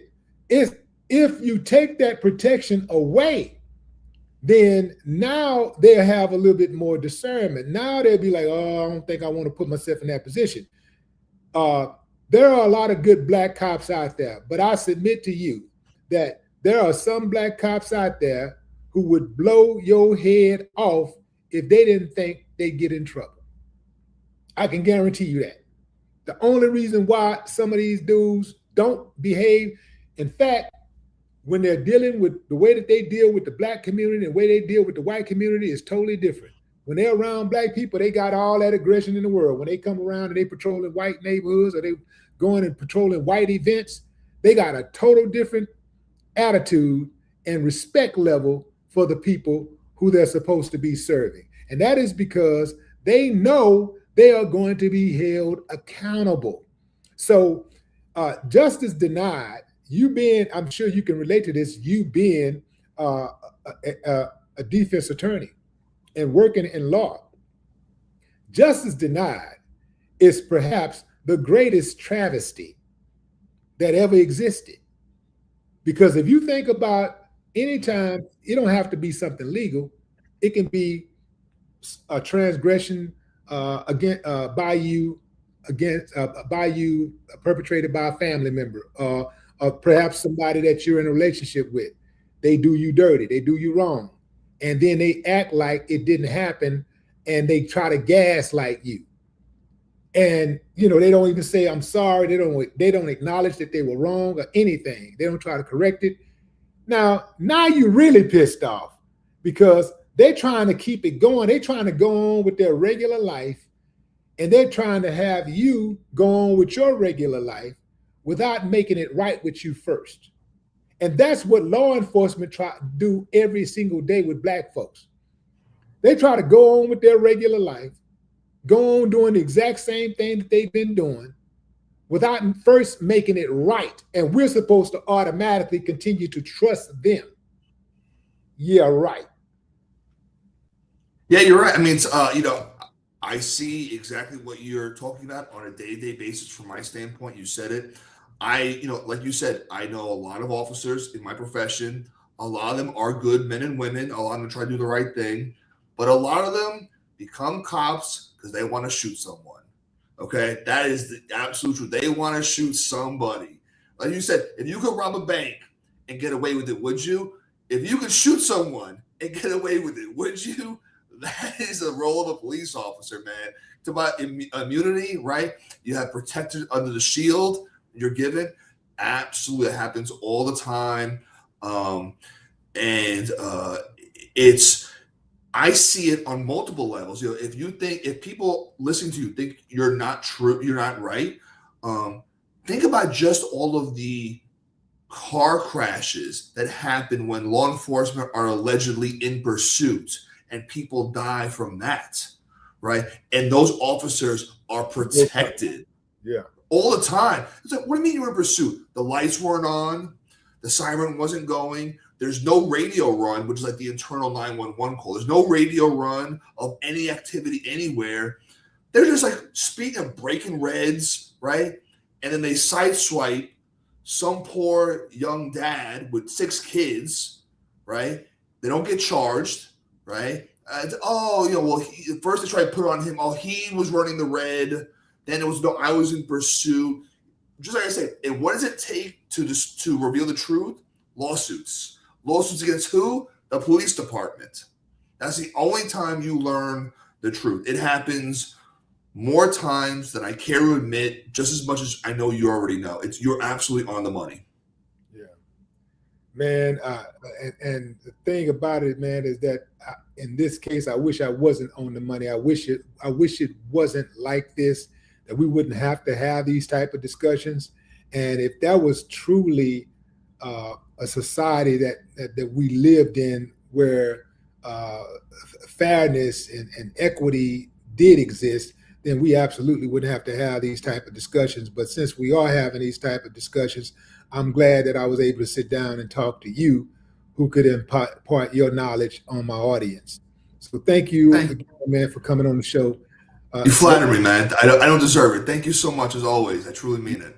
You absolutely deserve it. Ladies and gentlemen, Jack Palmieri. No more. Thank you, my friend. So, fam, that concludes the live. Man, this has been exhausting, but I had to bring you guys this information, this news and information, because I know that there is great interest in this Nolan Wells case, and there's a growing interest in the cases of Tyler Smith and Daniel Irving. But also, I do not want y'all to forget TJ Davis and so many more people out there, who are young Black people whose lives have been uprooted due to foul play and, trusting these so-called friends, right? And the only reason why they do it, fam, is because they're being protected. They're not tough. They're not gangsters. Ain't nothing hard about them. It's just that, you cannot reward behavior. And we live in a society where people reward bad behavior. You cannot reward bad behavior. We live in a type of society where people oftentimes reward bad behavior. So somebody said, let's see, what was that? Post what? I saw something about somebody was asking me to post something. Let me see if I can find that comment. The comments are moving pretty fast. Put a post there with Pick Willie. Okay, so yeah, we got a post of that's TJ Davis. 4 of his white friends came to pick him up from his mother's house. They went to a lake, and next thing you know, TJ is floating in the river, and his friends are sitting in the back seat of a cop car, laughing and joking. They never was taken to the police station to be questioned. The police officer took him straight to one of the boys' daddy's house. And from what I understand, the boy daddy, well, not boy, but they were men. One of the men's daddy and the police officer were buddies. At least the police officer recognized his dad. So, they got some special treatment. Yeah. And at some point, as time passed by, TJ's mother, who has been on the case, TJ's mother, Shara, she was following up, asking questions, trying to get somebody on the phone to give her an update. And she finally gets somebody on the phone, and the undersheriff tells her, "Stop calling me." This is what these families are up against. They are the survivors, the loved ones of victims of the most horrific crimes. Then they go to the law agencies to get some type of aid, get some type of relief, and they're dismissed and they're viewed as the suspect. They get treated worse than the people who are suspected of taking their lives are treated. In fact, the people who are suspected of taking their lives get coddled. They get protection. They get the attorney general and the governor to step up and say, anybody threatening their family or threatening any witnesses is going to be held accountable. Not once saying that these witnesses who are also considered suspects or at least act suspicious will be held accountable also if indeed they are involved in any kind of way. So they turn the tables. This is what they do. It's a fight, but it's a fight that we have no choice but to engage in. Because not fighting is not an option. That's my time, fam. Enjoy the rest of your morning, afternoon, or evening, wherever you are in the world. No more talk.